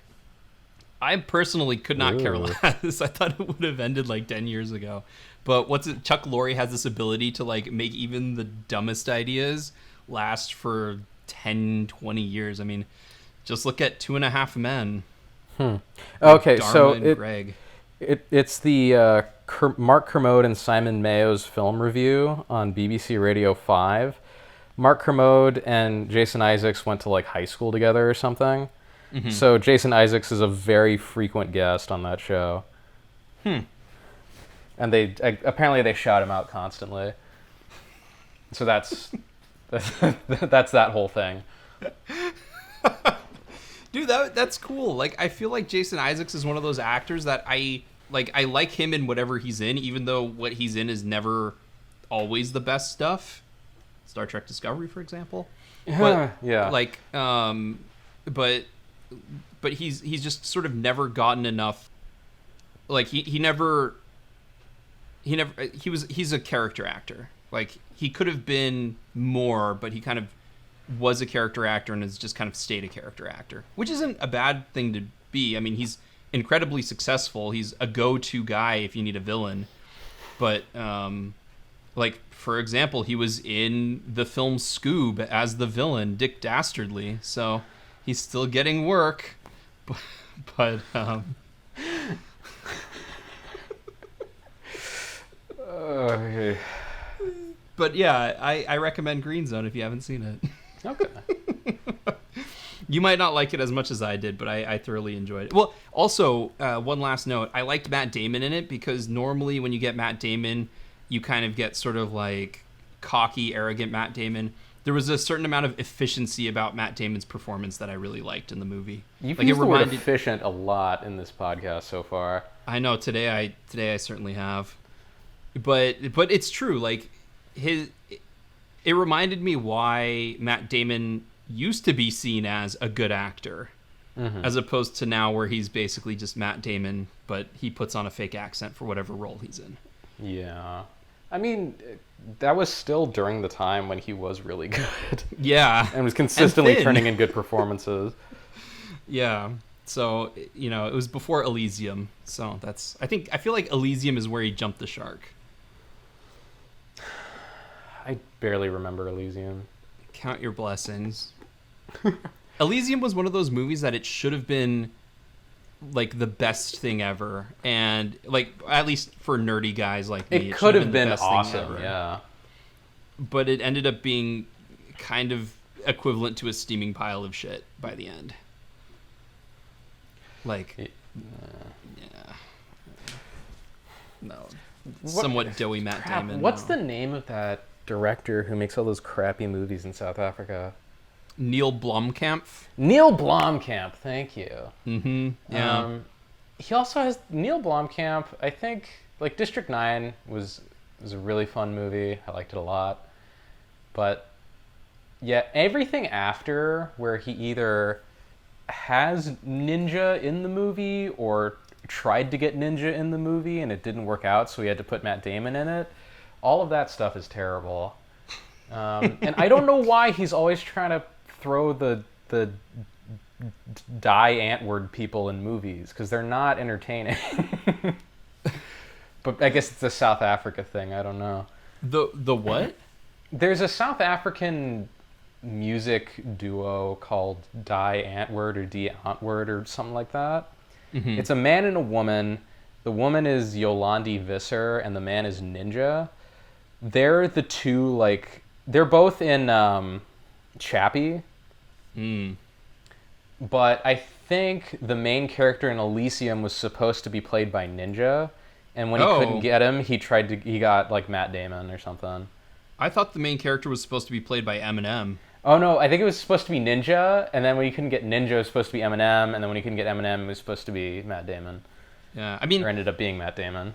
Like, to Matt Damon's credit, like I read a little bit about what he did, and he's like, oh yeah, you know, my problem is Matt Damon still looks like a dumpy kind of like dad bod in that movie, and he has to have his shirt off a couple times. But like, to Matt Damon's credit, he like put on a bunch of muscle weight. Like, he trained to try and look as good as he could, so that when he got the, you know, the cybernetic skeletons from what's it called, from Death Stranding on him, like, he looked as good as he could. But like Elysium should have been awesome. But it should have. It looked really cool in the trailers and shit. But like when he shoots the freaking rocket-propelled grenade in slow motion and it blows up the robot, you're like, yeah, that's cool. Or when like Charlton Copley starts killing people with a samurai sword, it's like, yeah, that's cool. When Charlton Copley gets his face blown off and then reconstructed, yeah, that's cool. That's cool. Yeah. But then, like, Charlton a lot of Copley the rest of the movie's kind of crap. Yeah, I mean, when you're like very poorly, like your overly obvious metaphor in the sky, the only defense mechanism is one guy with a bazooka. Like, maybe you didn't think about how you were going to do this movie as well as you probably should have. Yeah, well, it's... Boy, Neill Blomkamp is definitely a fan of really heavy-handed, in-your-face metaphors and social commentary. Yes, thank you, yes. Like... Yeah. Him and Hideo Kojima should like work together on something, because whatever they make would be the equivalent of like carving social commentary into a sledgehammer and then hitting someone in the face with it. That said, I was talking with a friend about Metal Gear Solid 2, Sons of Liberty, the other day. And it's like, fuck, man, that game was so far ahead of its time in terms of what it was about. Like, basically everything it said about the internet and about, like, pop culture and about society pretty much came true. Yeah. Lolly Lule Lo, my friends. Lolly Lule Lo. Well, the other thing is, like, I was, like, another movie I watched because it's become comfort food for me is, like, Mad Max Fury Road is surprisingly, like... It's one of those movies where you can watch it now and see all of the issues of society in one movie.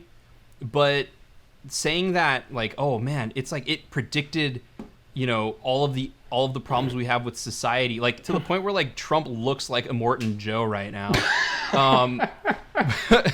But like Mad Max Fury Road really did call a lot of stuff, but it's not really because it called it because it was predicting the future.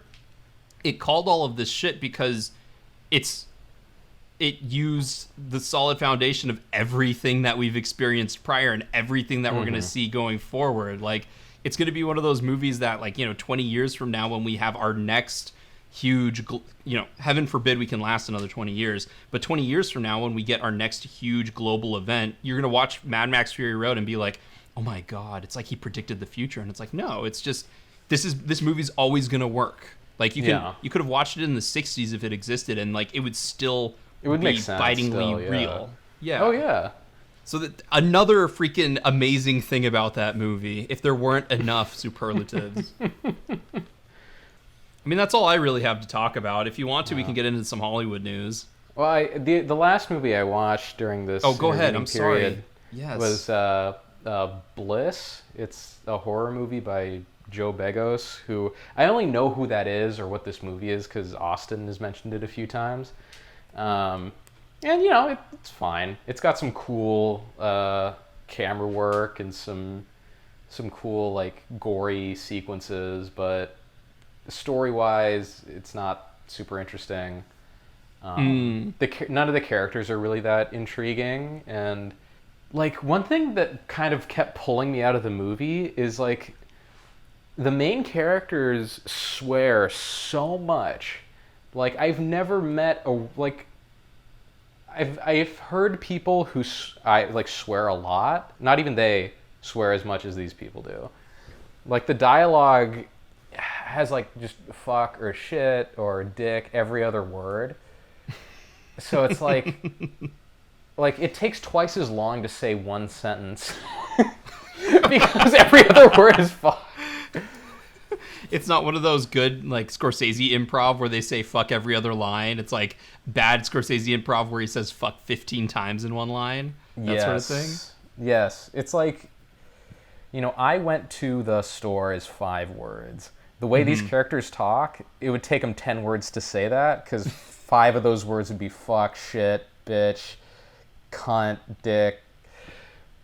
And it's just like, God, is this the whole movie? And it is the whole movie. Everyone talks like that for the entire movie. Oh, jeez. But like all of the horror-ish stuff is neat. It's just like all of the movie, or all of the kind of, like the base of it, just the characters and story that you need to support everything else isn't that good. It's like a sandwich with really crappy bread and really crappy vegetables, but it's got an amazing sauce and like really nice, deli meat on it or something. Like the base is terrible, but everything they put on it is pretty cool. So, like, the visuals, the horror, the themes, everything's good, but, like, the main components are just bad? Is that, like... Yeah, like, the visuals, the horror, like, kill sequences, the gore, the style, the more stylized camera work and sound work is all really cool, but, like, the basics that are not specific to any movie, just, story, characters, dialogue, pacing, not good. Oh man, that's really disappointing. Yeah. So he should just stay doing shorts. Where none That's of that the thing. other Yeah, stuff matters. I feel like this movie would. It's got like enough cool ideas for an amazing short, but instead it's like an hour and a half of mediocrity with some really cool ideas thrown in there. Well, was it made? I'm guessing it was made for like a pretty low budget. Oh yeah, very low budget. Really stretches it. I mean, it's crazy the stuff you can do these days with not a lot of money. Just because it's not very expensive to get a very nice camera. Right. There's a lot of manipulation you can do just in Adobe. And thinking outside the box. Yeah. I mean, you can pay $1,000 and get everything you need for like post-production. Get a good computer, $1,000. Like Resolve's free to color correct. You can do a lot of stuff in After Effects. The thing that always gets me is like, well, and then I guess the other thing is like practical effects have become so cheap because there's so many people who know how to do like good enough, and then you can use After Effects to complement it and make it look better. Yep. So and there's a bunch of nerds out there who love practical effects. Like, I'm one of them. I like practical effects, but like there's a bunch of people who have been doing that who are like, oh yeah, I can do it and I can do it for cheap and we can make it look kind of good. And even if it doesn't look good, it's not like digital technology where it looks like, where practical effects, if it looks fake, it kind of adds to the value in some ways. So like you can make certain practical effects not look realistic but look grosser. Like I'm sure, as a callback, like Stuart Gordon was really good at making things that weren't completely realistic looking, but still made it look disgusting. John Yes, Carpenter's another one. And like that's a style, it's an aesthetic. So yeah, I mean, that's cool. Is it worth watching though? Is Bliss worth me going in and spending 80 minutes of my life in a dark room thinking about it? I mean, if you like violent horror movies, it's worth it. If you don't, it might be a waste of time. I don't know. It's hard to say. Horror movies are weird because it's like a lot of people don't like horror movies. A lot of people like the idea of horror movies, but then they watch them and they're like, I not like, like It, like it. or I should say It Chapter 2, which I actually enjoy. I feel like everyone has their own definition of a horror movie. Well, it's like horror movies. The other thing with horror movies is they don't age well in terms of like scare quality. Like it's hard to find a horror movie from the 70s that's scary now. But there's, horror movies from the 70s that are still fun or still interesting or they're still like good movies. Yeah. Or they're still like exciting in some way, even if they're not scary. Yeah, I mean, I still like The Exorcist a lot, even though most of it is more sort of like existential dread than like actual like I'm scared, Yeah, well, it's like I'm trying to think of a good example. Like Suspiria, not scary at all, but it's still got like it's still a good movie. Like it's still a solid witness, just because it's it's like a fun and interesting and reasonably exciting slasher. Yeah, I mean, I would say The Thing kind of is. Maybe it's just because it's disgusting, as opposed to like Thing is scary. But The Thing is so viscerally disgusting, and that it is scary. Yeah, Like The Thing has a weird quality to it, where a lot of the effects are in that special zone where they're almost more disturbing because they don't look real. Like it's so unnatural that it just gets under your skin in this weird way. Yeah. Like The Thing, I think, works now this just as well as it worked in the 1980s, because I think a lot of what makes it unsettling is the same. Yeah, I agree. And it's also it is like a lot of the plot itself is very tense. So it's like, because it's a good movie, and you'll feel the same amount of tension that you would in any good thriller or mystery.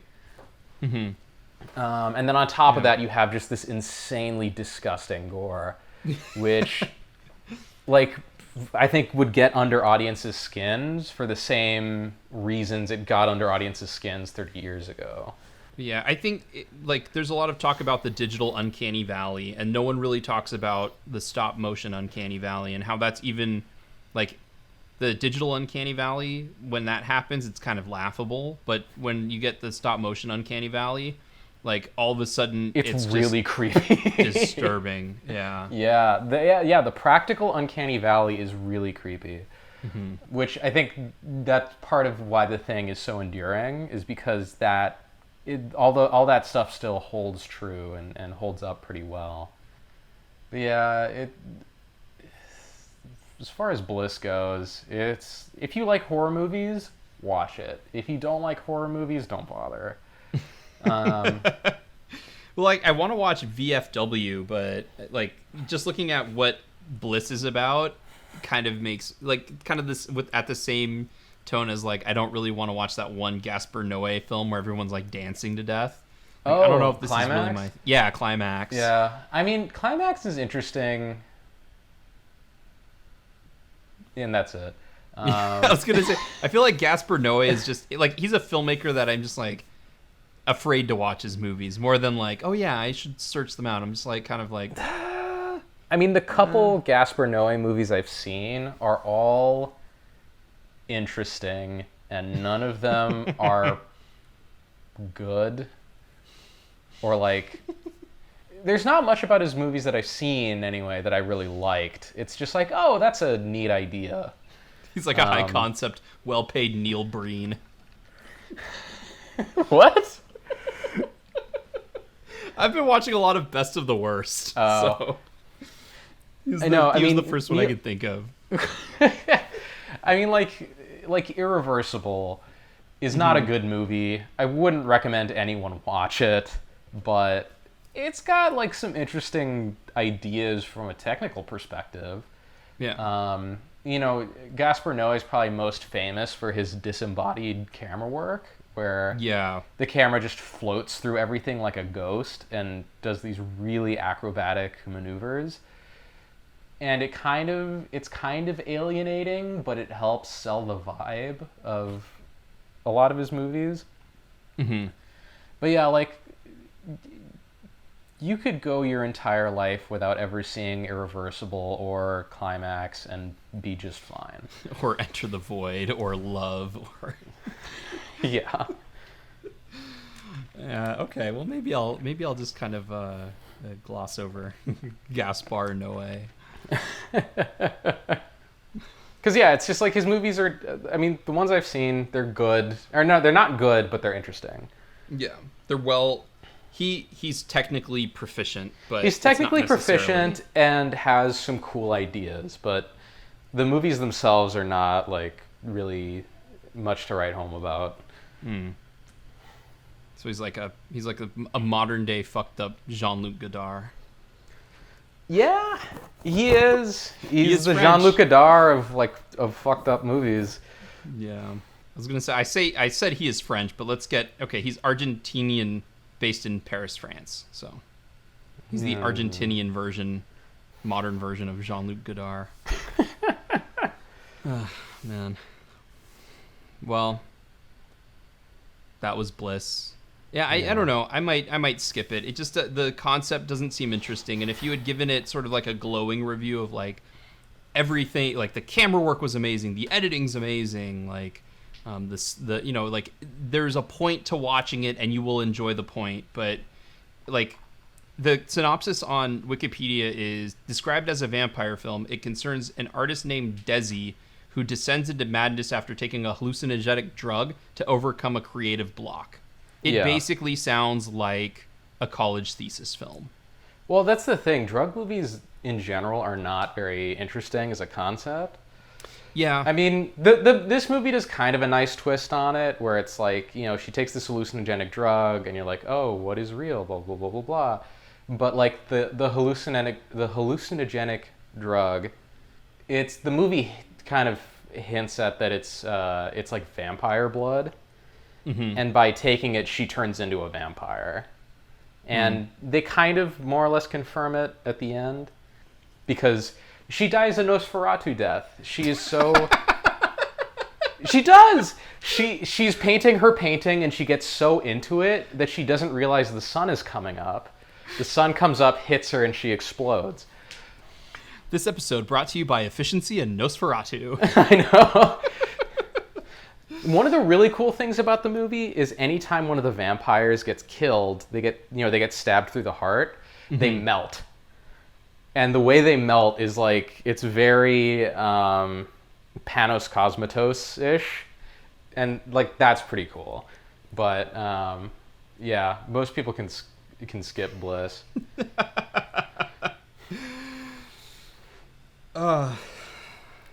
Is there anything else you wanted to talk about? I mean, Regal, all its theaters are shutting down, and every interesting movie for the rest of the year is getting pushed into 2021. If it's not being released on a streaming service. Every interesting movie is getting pushed into 2021. I go back and forth on this, because like I still give Pixar the benefit of the doubt, especially like Pete Docter, but like, well, no, not every, well, wait. No, not every movie. Not every interesting movie, because Mank is coming out quote in theaters and then released on digital December 4th. I thought Mank was a Netflix movie. It is. Well, fuck the David distributor Fincher. is a streaming service. but But it was always going to be on streaming. But it's David Fincher, and it's going to be released in theaters in November to contend for an Academy Award. But what I mean is like every interesting non-streaming movie, you know, James Bond and all that jazz. Not the movie All That Jazz, but the phrase. If they re-release that in theaters, you know, country would go wild. Who doesn't want to see what's his name's super self-indulgent movie?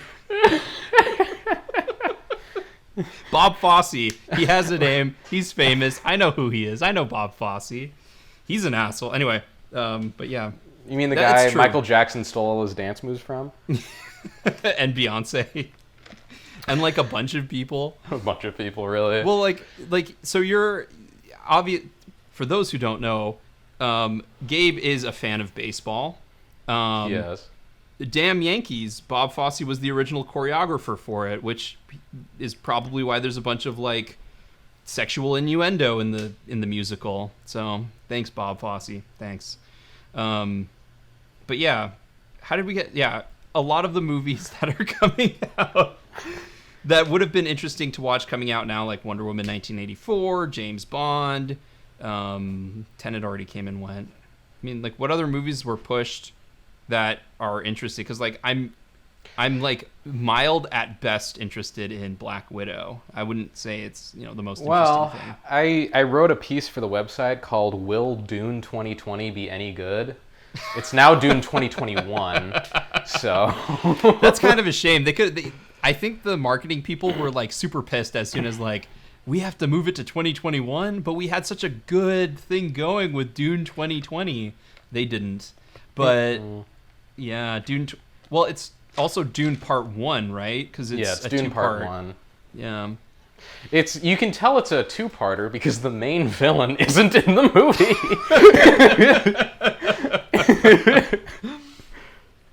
Wait, I thought the main villain was Stellan Skarsgård. Well, sort of. In Dune, the book, there's two main villains. There's Baron Harkonnen, who's played by Stellan Skarsgård, and there's his nephew, Feyd-Rautha. Feyd-Rautha's not in this Dune Part 1. That's right, yeah. Which is like, why? Like, why is he not in it? Why are they saving him for Part 2? Like, it's so fucking stupid. Why would you save your... Because it's like everyone knows who Feyd-Rautha is because he was played by Sting in the David Lynch Dune movie. So everyone's like, wait, where's the guy played by Sting? And it's like, he's not in this because they're doing that stupid Justice League bullshit where instead of having Darkseid be the bad guy, we'll have someone you've never heard of be the bad guy so we can tease Darkseid later in a movie that will now never be made. So it's like this, you know, the trailers for this Dune Part 1 are full of... they're full of Dave Bautista, who plays Feyd-Rautha's brother. And in the book, he's a very, very minor character. So it's like, why is Dave Bautista all over the trailers when his character is not really that important? And then I'm like, wait a minute. Oh no, they're doing the Steppenwolf thing. He's going to be the main bad guy of Part 1. And then they'll like have some post-credit scene with Sting or whatever. And, you know, then he'll be the bad guy in Part 2. And I'm like, that's fucking stupid. You know, it's just... I hate that trend of like... we're going to adapt an established property, break it up into multiple parts, and have the first part... And for the first part, the main villain will be some really uninteresting character because we want to build up to the interesting character. But the problem is, it's like, you know, all those stupid writing gurus will say, you know, the most important, you know, page in your novel is going to be the first page because you got to grab the reader's attention. Mm-hmm. Same fucking thing goes for these movies, man. Your first installment has to be attention grabbing. You know what's not attention grabbing? Steppenwolf. So yeah. Well, but like I would contend that the Baron is like a more than adequate or even better villain. Like villain, because I remember the Baron clearly. I remember him being a fat fuck on a floating thing. Yeah. I don't remember if that's true, but he is. He's a fat guy who floats around.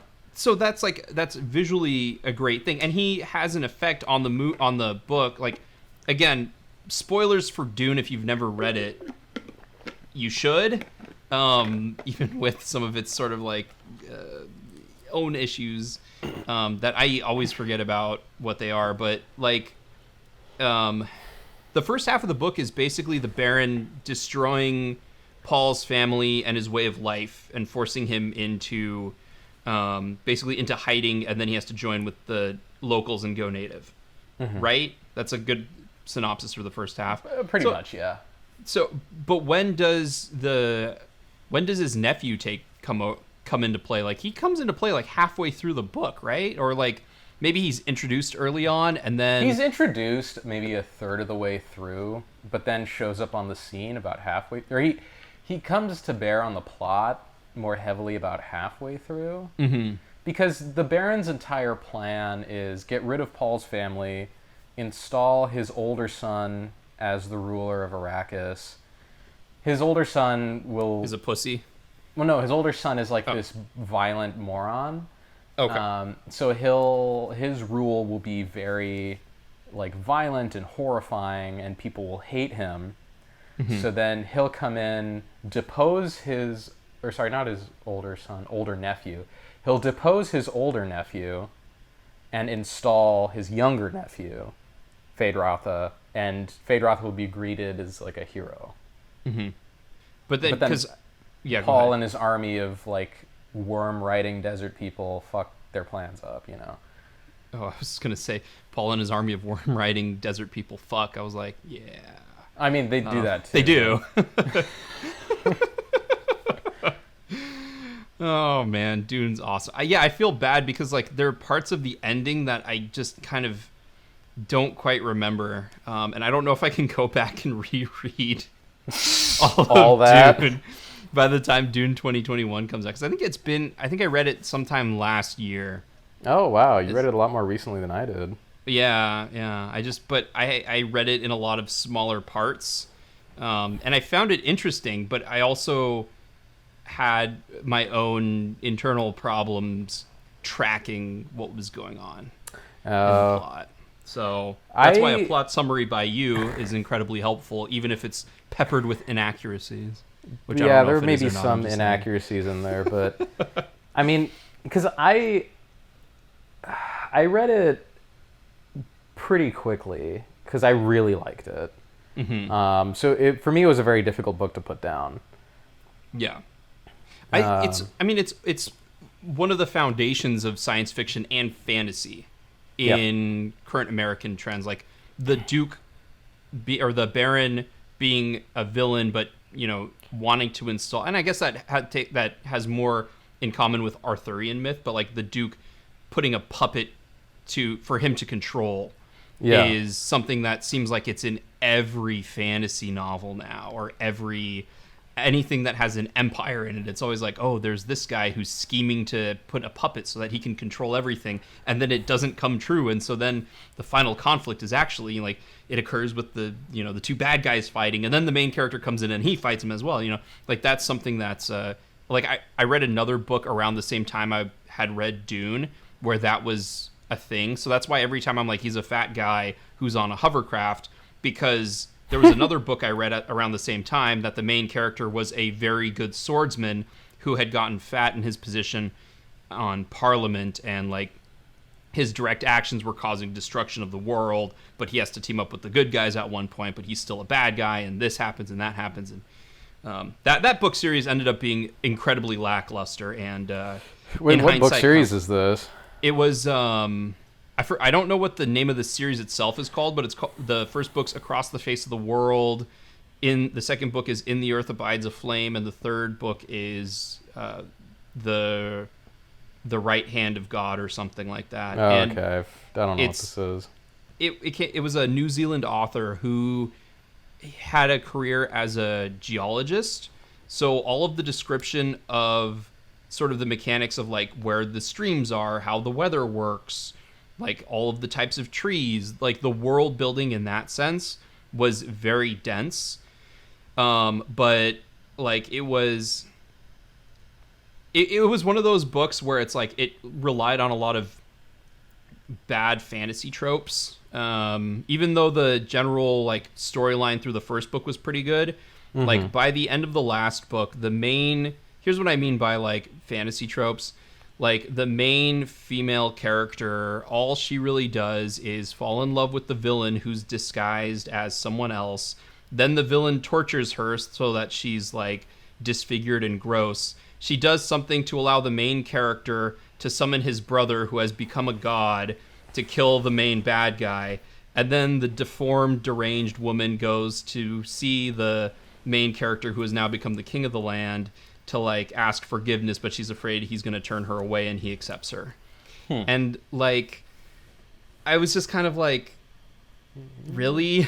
You went with you went with that? You went with like, because she could have been an interesting character who had agency and wasn't just another, you know, lackluster female character written by a male author type thing.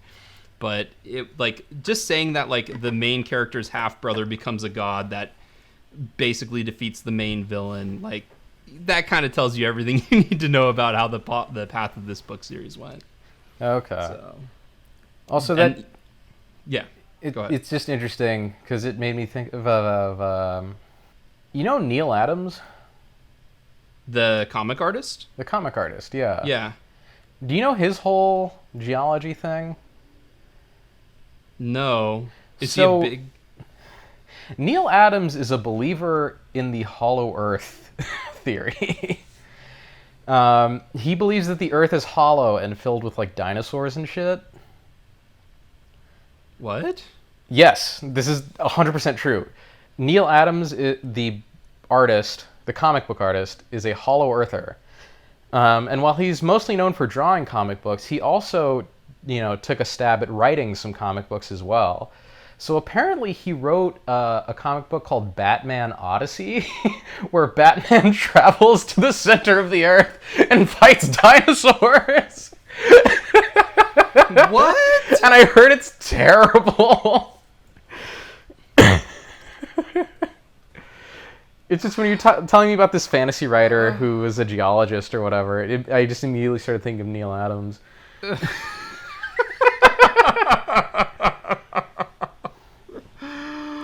Why? Like, what's with everyone wanting Batman, a normal guy with a bunch of tech, to like do ridiculous fantasy stuff? Like, I don't know. also, Also, Hollow Earth theory. like Hollow Earth theory. Like, did he? Is that the reason why the Savage Land is the Savage Land in X-Men? But he was an artist at the time. Like, he must have read a lot of Stan Lee comic books and thought Stan Lee was like this amazing like philosopher or something, or like an amazing prophet. Because that sounds like the Savage Land. Yeah, I don't know, man. Wasn't the Savage Land like an island or something? The Savage Land is like, I think it's in Antarctica. And it's a section of land that after you get past a bunch of like sub-zero climate icebergs and mountains is a land of dinosaurs and like guys in thongs. Okay. And women and chicks in thongs. And like there was an extended period when Jim Lee was drawing X-Men where like Rogue, like superpowered Rogue, was just like chilling in the Savage Land, flying around and killing things in like a scantily clad outfit. So yeah, because you know, like if you grew up that's with how the comic X-Men, books are. Yeah, I mean, well, because when I grew up with X-Men as an animated show, all of the women except for like Jean Grey looked like ass. But then you go back and you look at like what Jim Lee was doing, and you're like, why are all of the women super hot? I guess that makes sense now why they're so prominent in the animated show. But I digress. Like Jim Lee, one of the most influential comic book artists, I think, especially in the 90s. Although he was probably heavily inspired by Neal Adams too, because Neal Adams was one of the most influential comic book artists of all time, especially in the late 70s and 80s. Oh yeah. And you know, when you have that much power go to your head, of course you're going to start thinking of crazy theories like that you would be able to write. Well, I think he's always been a Hollow Earth advocate. It's just when he finally got a chance to write something, he's like, "Ooh, I can write about the Hollow Earth." Oh my god. Why? I don't know. What's worse, flat Earth or Hollow Earth? That's what I was thinking. Like, I feel like the Hollow Earthers and the Flat Earthers need to fight or something. For control of the wrong Earth theory. Like, yeah, whose theory about the Earth is more ridiculous? They both assemble armies that, like, it's like the Battle of the Five Armies, but it's just like a bunch of people who believe in conspiracy theories lining up. Well, but it's like, Flat Earth isn't even a conspiracy theory. It's like it's like some New Age mystical bullshit. Is it still believed in? Like, is there a big culture around it? I would think a lot of them would have migrated to something else or died. Well, they've all migrated to, like, QAnon now.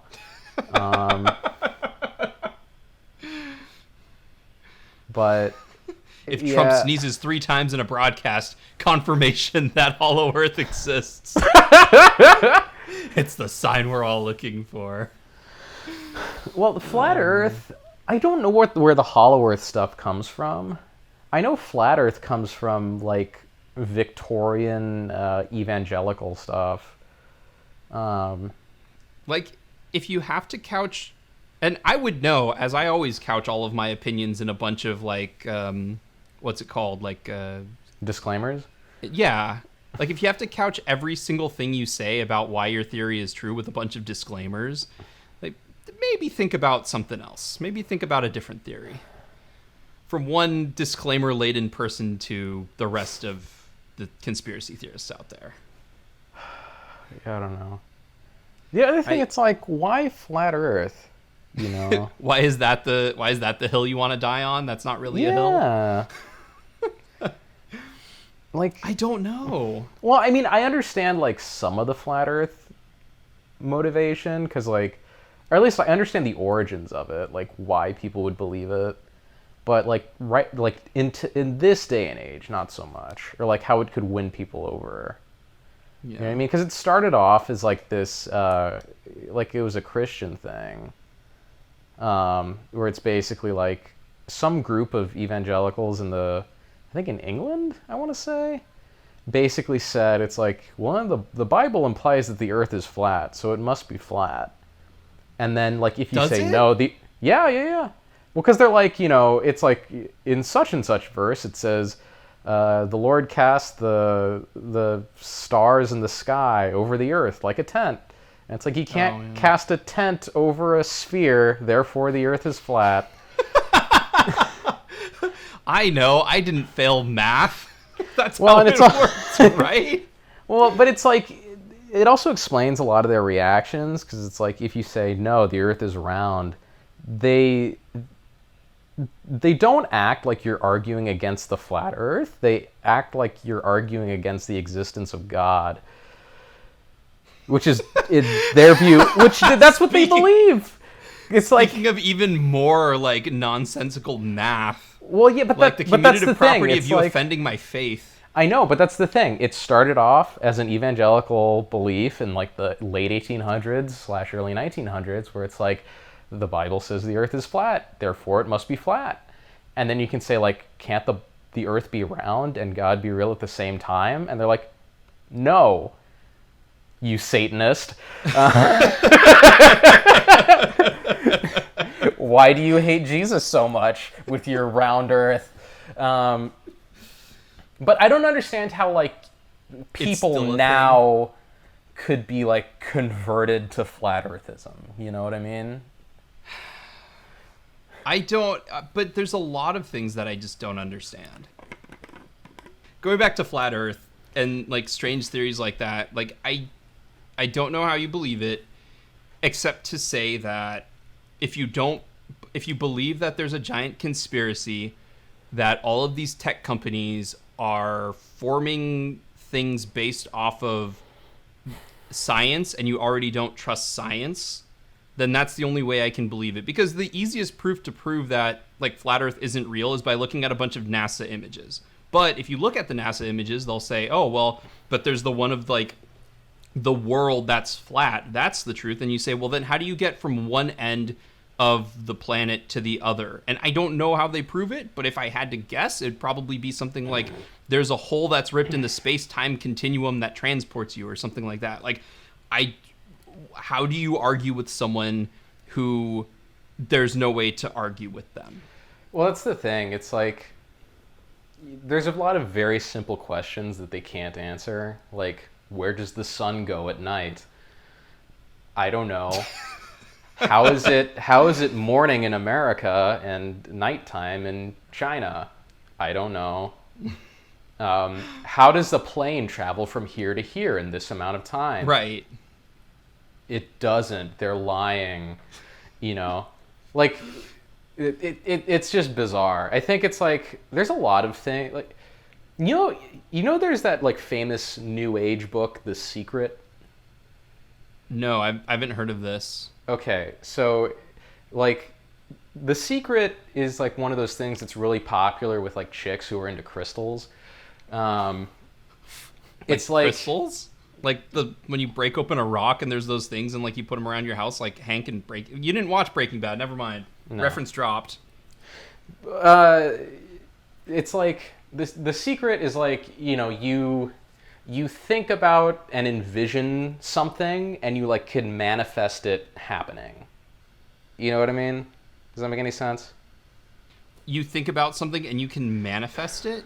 Yeah, so it's like if you think about like becoming a successful actor, you can manifest it in real life and you will become a successful actor. Okay.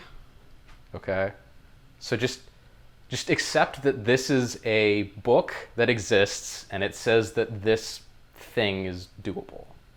Right. I pulled it up on Wikipedia. Okay.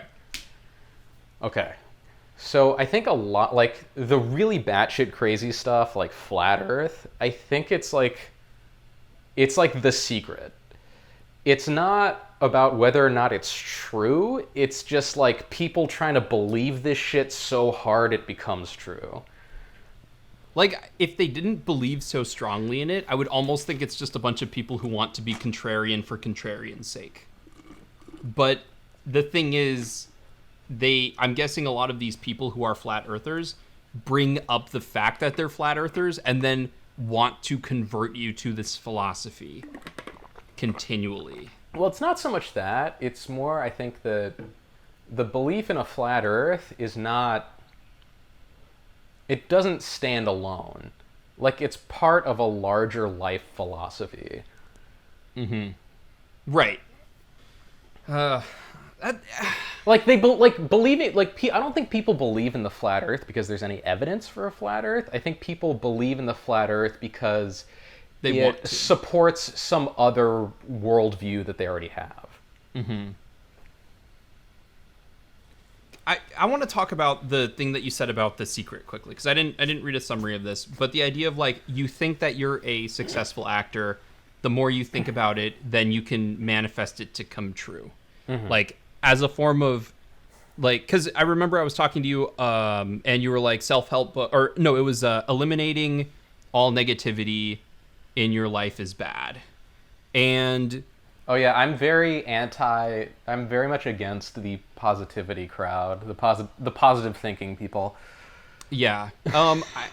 So like I wanted to touch on this because you reminded me of this. Like the idea, if The Secret is promoting the idea of like just thinking about this will make it happen, I do not believe in that happening. But I believe that I can see that putting yourself and thinking about like, let's say like, oh, I want to be in my job. I want to be better in my job, or like I want to get this promotion, can set you on a course where the way that you're thinking about things, you can justify your thoughts about them to be perceived as, because I'm thinking positively about this, I am acting this way in order to get it. It's kind of like a weird fake it till you make it type of thing. Yes. With that said, I don't think there are any sort of like, like spirit. I can't believe I'm saying this.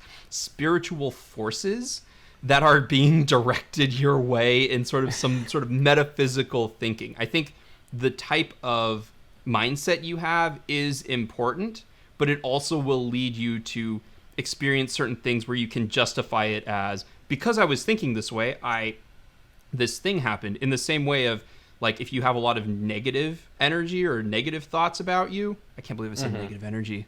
But if you have a lot of negative thoughts, then everything that happens to you, you construe as, this is a slight against me, this is this, everything bad has happened. When all you have to do, if you can, is think about, like, well, like, my socks weren't red because I didn't put them in the washing machine with all of my other red clothes. And, like, that's a positive. That's a net positive. So I know I've gotten into some hippy-dippy territory. Well, but, like, it's fine. We've jumped off the We're already there. I mean, the thing with a lot of New Age philosophy, or just kind of spiritualist philosophies in general, is that there's a rational interpretation and then there's a supernatural interpretation. Mm-hmm. So, like, with the secret stuff, like, there's the psychological rational interpretation, which is, if you believe something to be true, you will act as if it is true, and that can kind of make it happen. That reinforces the truth. Oh, yeah, okay. Yeah, like, if you think I am a excellent athlete, you will act as if you're an excellent athlete, which may mean you train regularly and eat well and take care of yourself, which may result in you being an excellent athlete. Mm-hmm. And then there's the supernatural interpretation, which is like, if I believe hard enough that the earth is flat, maybe the earth is flat.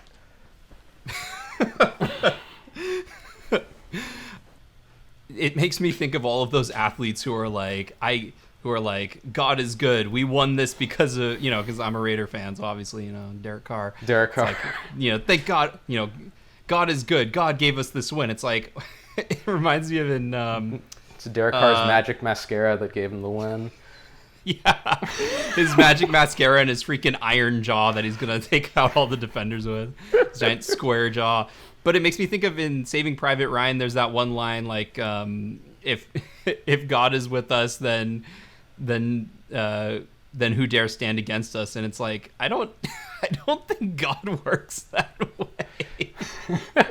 Like, God gave us this win. You're right. Like, while he's doing, like, if you believe in a God, if he's doing all this other stuff because he's all powerful and or all good, he gave you the win. What about the other team who has just as many people who believe in God that wanted to give him the win? There's the metaphysical versus the other. It's like, the metaphysical interpretation of that is God gave us the win. The other interpretation of that is, well, the players played well, and their focus point in this case was like, I'm religious. And so, you know what? I want to praise this guy. I want to praise this deity because I won. It's like, praise to Ares because we won the war. It's like, I don't think Ares had anything to do with it, but, like, I want to give thanks to Ares because he's the inspiration for us all coming together to win this. Yeah, well, yeah. So it's like, again, the dual interpretations. There's the spiritual interpretation, which is, yes, God personally intervened in my football game so that I, a Christian, along with my team of other athletes who are mostly Christian, could beat this opposing team full of athletes who are also Christian and believe that God is on their side. Or the psychological interpretation of, believing God is with you, kind of gave you the confidence you needed to go out and perform what is, at the end of the day, an extremely difficult series of tasks to secure. Mm-hmm.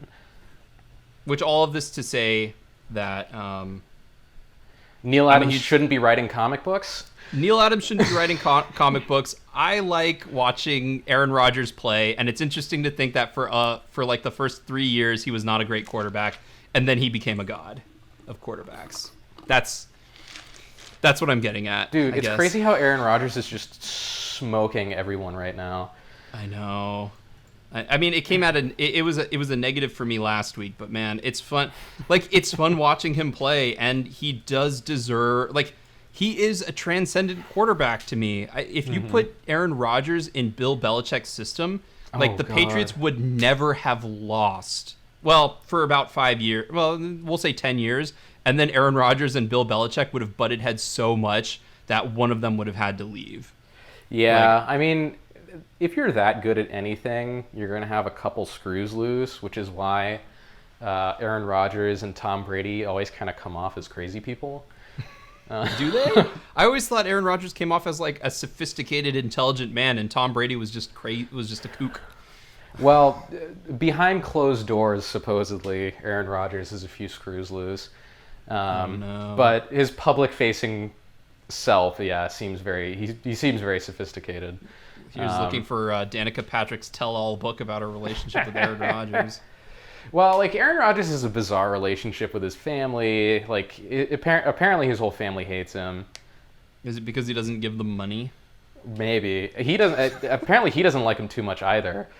But yeah, Tom Brady seems kind of like, he's like the kind of guy who, he's just locked in a room, like, all the time, and he's only ever let out to do football.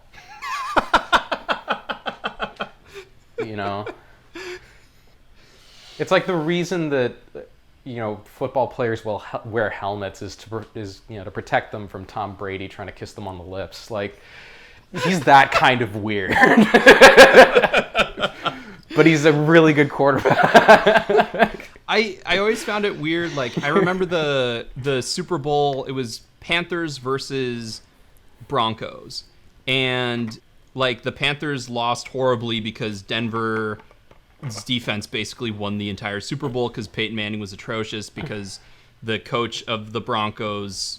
Because Peyton Manning broke his neck 3 times and was 43 years old or whatever. Well, the other thing was, like, that was the season that Peyton Manning came on, and the coach that they got, Gary Kubiak, was like, all right, Peyton, who never has run in his entire life, we're going to make you run with the football. We're going to make you do a lot of, like, out routes to throw, you know, like, we're going to make you do all of these things that you don't know how to do.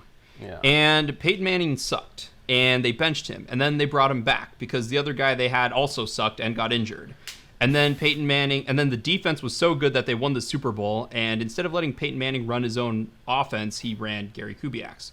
But I always remember that, like, Cam Newton was, like, torn apart because on the sideline he had negative body energy, and, like, he was not, you know, happy and cheerful when they were doing the post game press conferences and things like that. Mm-hmm. And, like, someone pointed out, like, we never, ever criticized Tom Brady or Peyton Manning for running over to his wide receiver and chewing them out when they missed through the ball.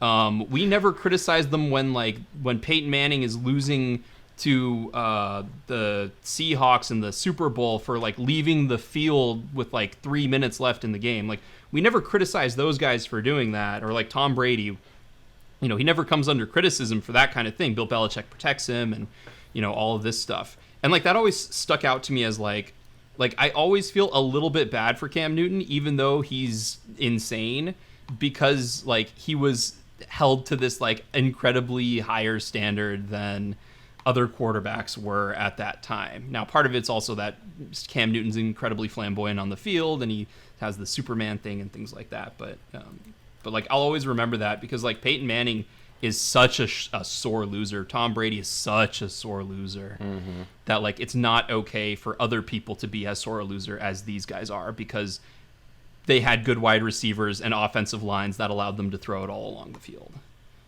So Tom Brady being kind of a nut, like, that makes me happy, especially with all that stuff with his diet coming out. It's like, you want to get the T12 diet from Tom Brady. Even he likes to eat bad food sometimes, guys. Click here for clickbait. Like, you know what I don't understand? Why is Michael Sam not allowed to kiss his boyfriend on national TV, but Tom Brady's allowed to kiss Robert Kraft on national TV?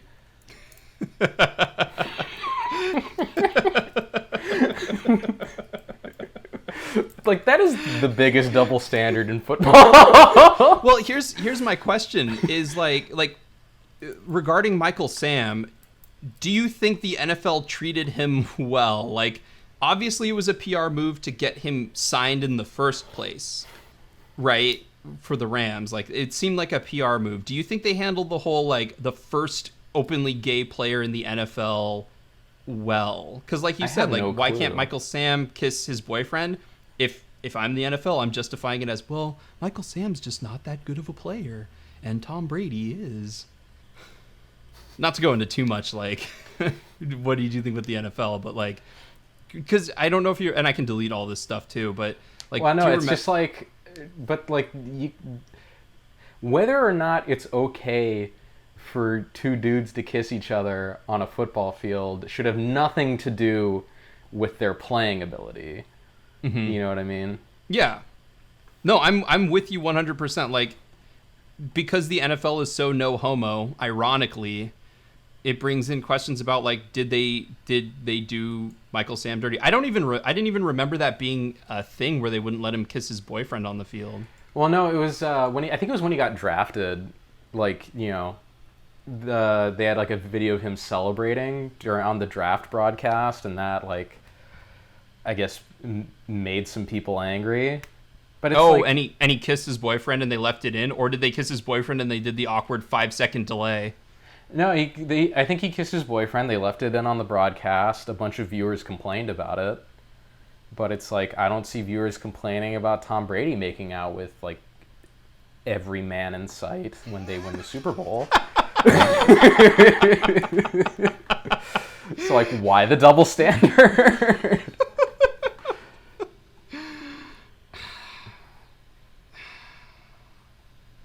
Because I guess football isn't as celebrated along the coastal elites as it is in middle America. I don't know. It's just a puzzling thing. I don't totally understand it.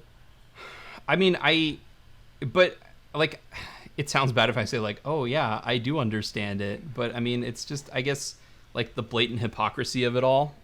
Yeah, just like one version of two dudes kissing is bad, but another version of two dudes kissing is fine. I think it kind of harkens back to that old Hollywood thing. You know, like, there were actors who could, like, more people are comfortable with straight actors playing gay roles than there are with gay men playing gay roles. I don't think it's right, and I think we've gotten better at it, but, like, there was that whole stigma for a long time in Hollywood that, you know, you couldn't have gay men as movie stars. You couldn't have interracial relationships. And I don't know what moved first, the NFL or Hollywood, because, you know, you have people like Al Davis in the NFL who are like, okay, I'm going to bring in black players, I'm going to bring in black coaches, I'm going to bring in women as CEOs, I'm going to try and break all of these barriers, not necessarily because I'm some revolutionary, but because I think it can give me the competitive edge. Mm-hmm. But, like, you know, like, I think there are still a lot of people who watch media who see, like, oh, well, Hollywood is, you know, quote, trying to be woke, unquote, but still, like, pretend, you know, they pretend like they are, but still reinforce their norms about a lot of that stuff. And in the NFL, they don't even bother. They just appeal to the audience they think they need to appeal to the most at any given time. That's every cultural institution is just, like, what's the widest range of people that we can appeal to within reason and, you know, make a ton of money. Yeah. I mean, Hollywood does all its woke crap, not because they... Not because they actually are, but because, not because they're woke, but because they think it's profitable. Trick people into it. Yeah. Yeah. They think, like, oh, well, you know, if we have two people of the same gender kissing in Star Wars, that might bring in some more money. I don't know. Yeah. Let's give it a shot. Yeah, like let's give it the least. Let's give lip service at best to these things to see if we can. And Disney's the worst at it, by far. But, like, it's like, when I look at the NFL, it's like they wanted to appeal to the woke crowd by having the St. Louis, what a lot of people believe the St. Louis Rams were first to draft Michael Sam very high, but then just as quickly dismiss him off of the field like nothing happened the first time he got an injury. And it's like, well, let's look at the rating board. Did that do better? Did that do worse? Oh, the NFL, like, we're not bringing in the gay football crowd, okay, or the woke football crowd, okay, we're just gonna like brush it aside. And as long as all of the men who are kissing and hugging and touching each other's butts are explicitly heterosexual, then all of the people will find it just fine that grown men are caressing other men's butts. It's fine. Like, it's frustrating because it's like it's an issue that shouldn't be an issue, right? Am I crazy for saying that? No, you're not. It is an issue that shouldn't be an issue. It's like, who the fuck cares? Yeah, like, I don't care if your wife, I don't care if you're dating a supermodel. Like, nobody cares who Peyton Manning and Drew Brees are dating. Like, that doesn't matter. What matters is, what you do on the field, or and also, like, are you a good person, or are you an advertising shill like Peyton Manning? Like, those are the things I care about. I don't care about your personal life. Like, that sounds harsh though, because then if you say I don't care about your personal life, then it's like, oh, so I'm not allowed to express myself or express my beliefs. I'm like, I personally don't have a stake in it. So as long as you're not killing children in Uganda, like, as long as it's positivity you're putting out there, then I don't care. But I don't care what athletes are putting out there, man. As long as they're not like actively harming people, or committing crimes, it doesn't matter. Yeah. It's like it's cool. like the stick people. to sports crowd, Mm-hmm. I find it baffling just because it's like these athletes, their opinions are no more or less valid than anyone else's. They just happen to have cameras pointed at them all the time, Mm-hmm. Yeah. Like, any Joe Blow off the street, if they had a camera pointed at them and someone asked, like, what do you think about this political issue? You would give your opinion. I would give my opinion. Any person would give their opinion. If someone felt strongly enough about something and they had a camera pointed at them, they'd say how they felt about it. And it's not like these talking heads on CNN or whatever who are paid to talk about politics are any more qualified than these fucking athletes. They're not. Yeah. Yeah. I mean, also, one of the weirder takes I've heard, yeah, one of the... I was gonna say, well, they're better informed, and I'm like, you know what? They're probably not. They're not really, probably though. not. Like, in all honesty, they might be informed on some things more than others, but maybe. But then, like, CNN's also a bad example because, like, they're all paid to, like, I'm sure that there's some direction in the way that they want to skew it. But maybe that's the perfect example. Like, I agree with you. I don't know. I understand all of the people. Like, I understand the people who are butthurt because athletes are talking out about issues they care about. But athletes have been talking out about issues they care about for decades. I know. So, like, really, to be insulted by what they're saying now, what does that really say about the person perceiving it? Which is maybe why I'm not as affected by, like, by all of these players who are like, oh, Black Lives Matter, or, defund the police. I'm like, I understand. Everyone has their opinion on things, and I can research into it as much as I want to. You can keep preaching about it as much as you want to, but you're also, like, your job is to go out there and play football, and I'll be happy to watch you play football. And I don't know. I don't know where I'm going with that. Because it's such a slippery slope. But, I mean, that's the thing. It's like, a lot of athletes are politically ill-informed, but that doesn't prevent me from enjoying football, baseball, MMA, whatever, And also, one of the weirder, like, homophobic sports takes I've heard over the last year was, we're living in a world now where I think MMA is probably more popular than boxing. Mm-hmm. Yeah, definitely. And Bob Arum, who's a boxing promoter, was like talking shit about the UFC, I think.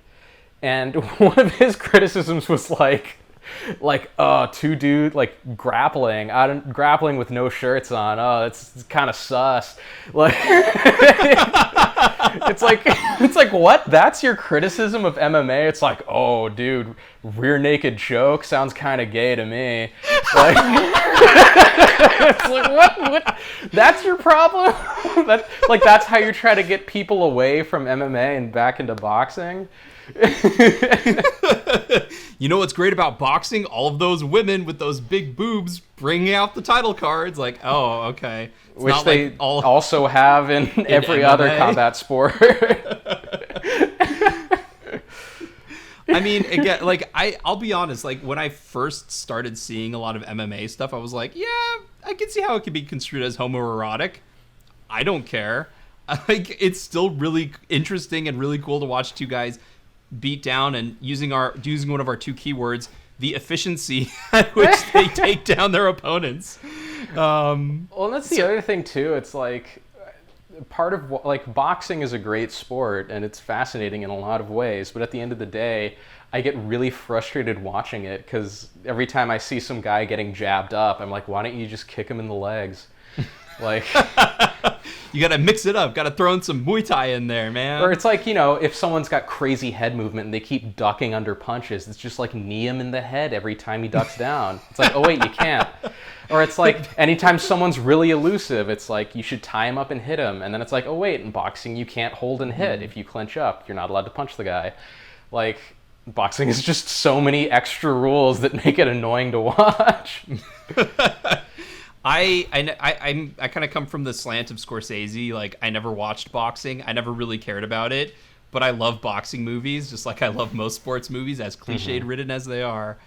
But, like, yeah, you're right. Like, MMA did come in and it completely changed the game. And it also kind of proved that oversaturation, like oversaturating the market, as long as you have a good product, is not a huge issue. No. Because like the MMA it's pretty. Are they in the thousands of MMA events now, or are they still in like MMA 582nd? Like they were numbering every single one. In terms of UFC numbered events, I think they're at like 250 something, but they have like, you know, for every one numbered event, there's like 3 free on TV fight nights, and then there's other promotions that broadcast their shit on TV or online. So, like, I mean, yeah. You know, you got the UFC is obviously the big one, but there's other leagues and other promotions that, you know, broadcast their stuff. So there's tons of events. That's the thing. It's like there's tons of events, and like they all bring in monster numbers, and like the people who started the UFC, like Dana White has to be like I guess he's not one of the richest men in the world because we would know about it, but like he's clearly not hurting for money. No.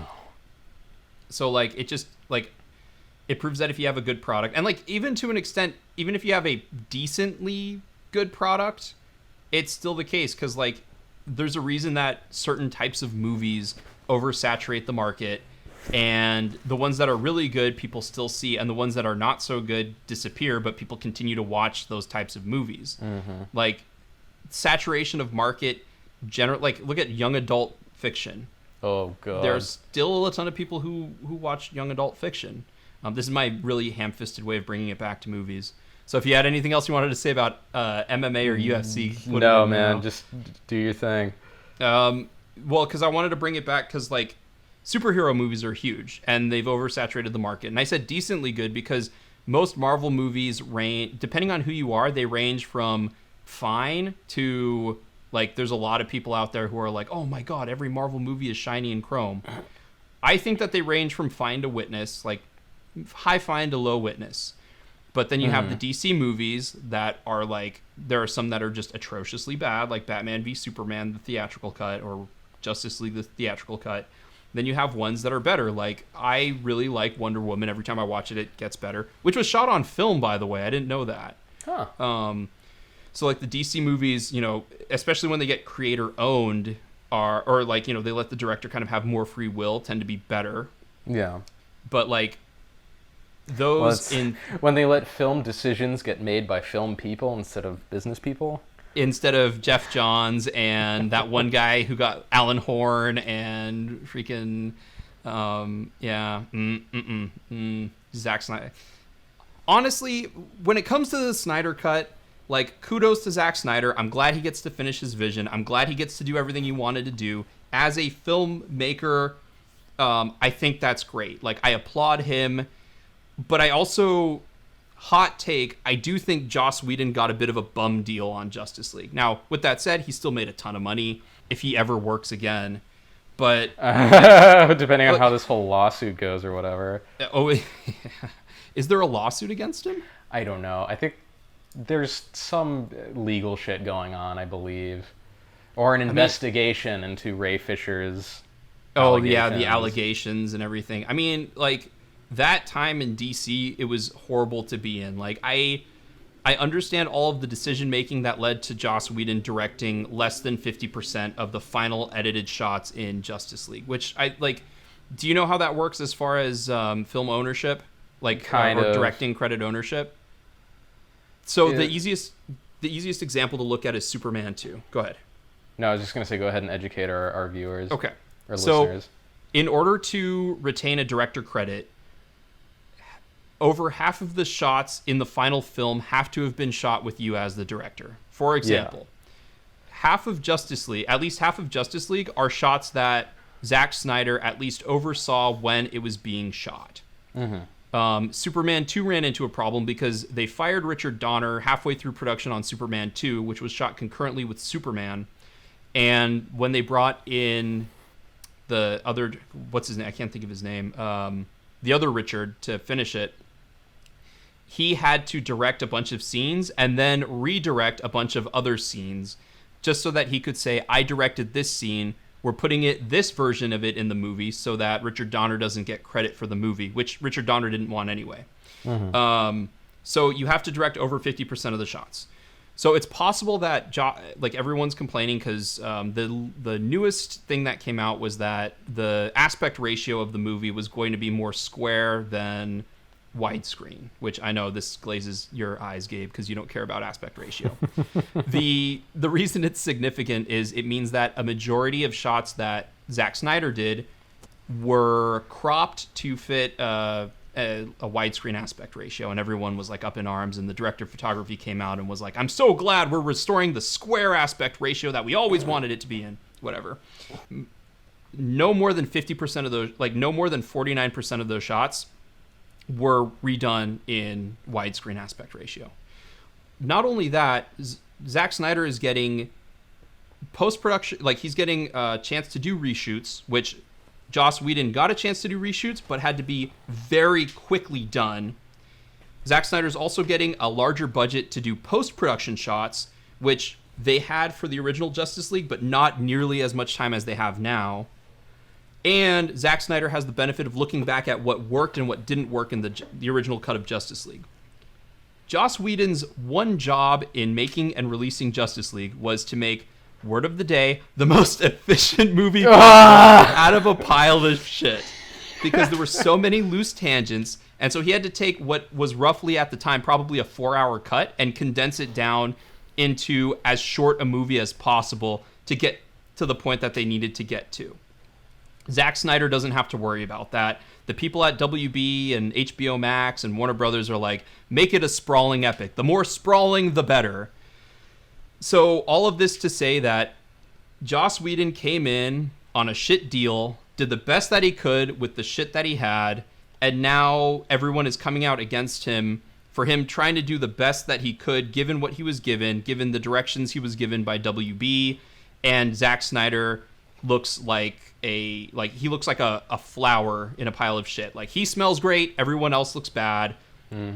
I don't think the Snyder cut is going to be substantially different and or better than Justice League because it still will have to mainly follow the same plot line. It still has Steppenwolf as the bad guy, and that's a huge problem.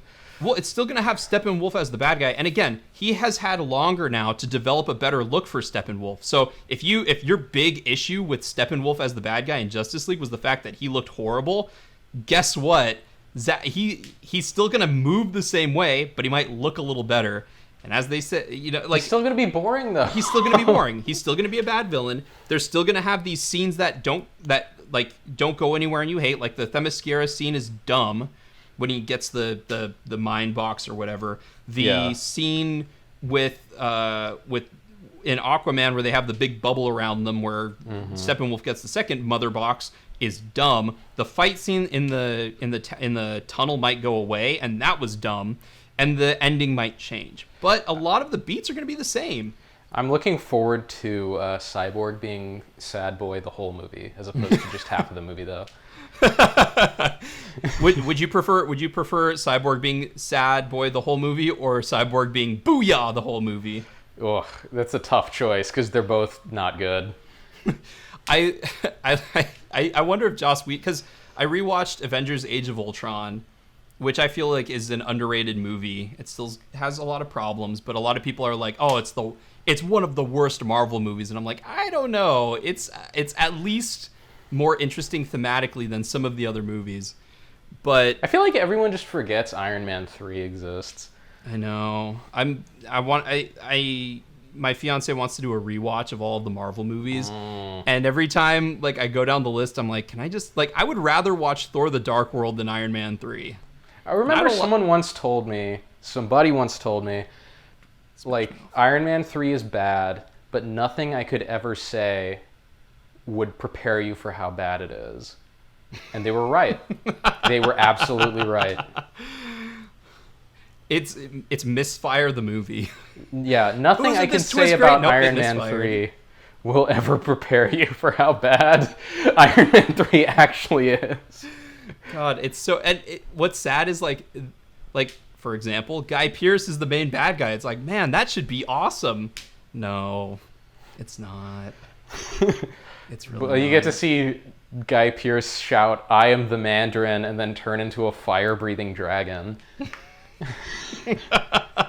See, that sounds cool. The actual effect in the movie, not so much. The moment you realize that you really need to cap Shane Black's budget, or just give him a lot of time to do his movies, otherwise not hire let Shane him Black. do another movie. Just have him do stuff like The Nice Guys and nothing else. And yeah, nothing else. Just let him crowdsource his budgets for movies. Anyway, that was my rant on Justice League that I've been wanting to say for a while. No, that was good. I think that's a good place to end it because I got to get going. Sounds good, man. This was like the filler episode in an anime. Yeah. This is the beach episode in a shonen anime. Not even. This is the studio imposed. We need to keep the time slot, so we need to keep people coming and sucking the sweet teat of this anime episode. At least sometimes the beach episode is worked into the manga. Not in this case. Not at all. Not in this case. That was the beach episode. I'm Matthew. I'm Gabe. Also, all of the plugs. Oh, yep. Mm-hmm. Yeah, Facebook, YouTube, underthewheels.com, underthewheelspodcast@gmail.com. Music by Mike. The views expressed in this podcast are the views of no one, and we do not endorse them in any way. The views are their own, except when they are not their own. Speaking of views, after we're done here, I am really excited to read your article, Will Dune Be Any Good? Thank you. I am very excited to look into this. I already have it pulled up on my computer. And if you haven't looked at our articles, we don't have as many articles as we would like. We're hoping to turn that around, but definitely give them a look, a read. I think you'll get a lot out of them. I know I certainly have both, especially with the Battle for Bikini Bottom review. I thought that was fantastic. Thank you. Yeah, I was going to say, the website's got some good shit on it that we don't really cover in the podcast, so it's definitely worth checking out. Also, please, subscribe on YouTube, on Facebook, leave a review on Apple Podcasts, all that good stuff. It's really helpful if you enjoy the show. For getting the show in front of other people who may also enjoy it. Yep, I had a friend just subscribe to us on YouTube. Nice. And yeah, so again, there's many ways to access the podcast. please send us email underthewheelspodcast@gmail.com if you have any information, kudos, questions, complaints, or topics you want us to cover. If you have proof that the Earth is hollow, also send that to underthewheelspodcast@gmail.com. 100% do that. Flat Earthers, no. But Hollow Earthers, yes. Hollow Yes. Earthers approved. Flat Earth is boring. Hollow Earth has dinosaurs in the center of the Earth, and that's inherently awesome. As we all know from bad 80s sci-fi movies, dinosaurs make everything better. Oh, hell yeah. As we all know from frickin' Jules Verne, dinosaurs make everything better. I can imagine like 300 years down the line or the next apocalypse, someone stumbles upon 20,000 Leagues Under the Sea or something, or 2,000 Leagues Under the Sea, and they're like, this is the new Bible. Dinosaurs exist. And on that note, I'm Matthew. I'm Gabe. And you've just been Under the Wheels.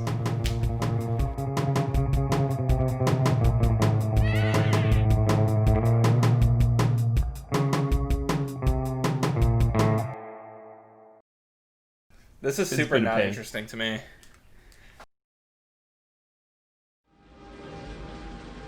Finished.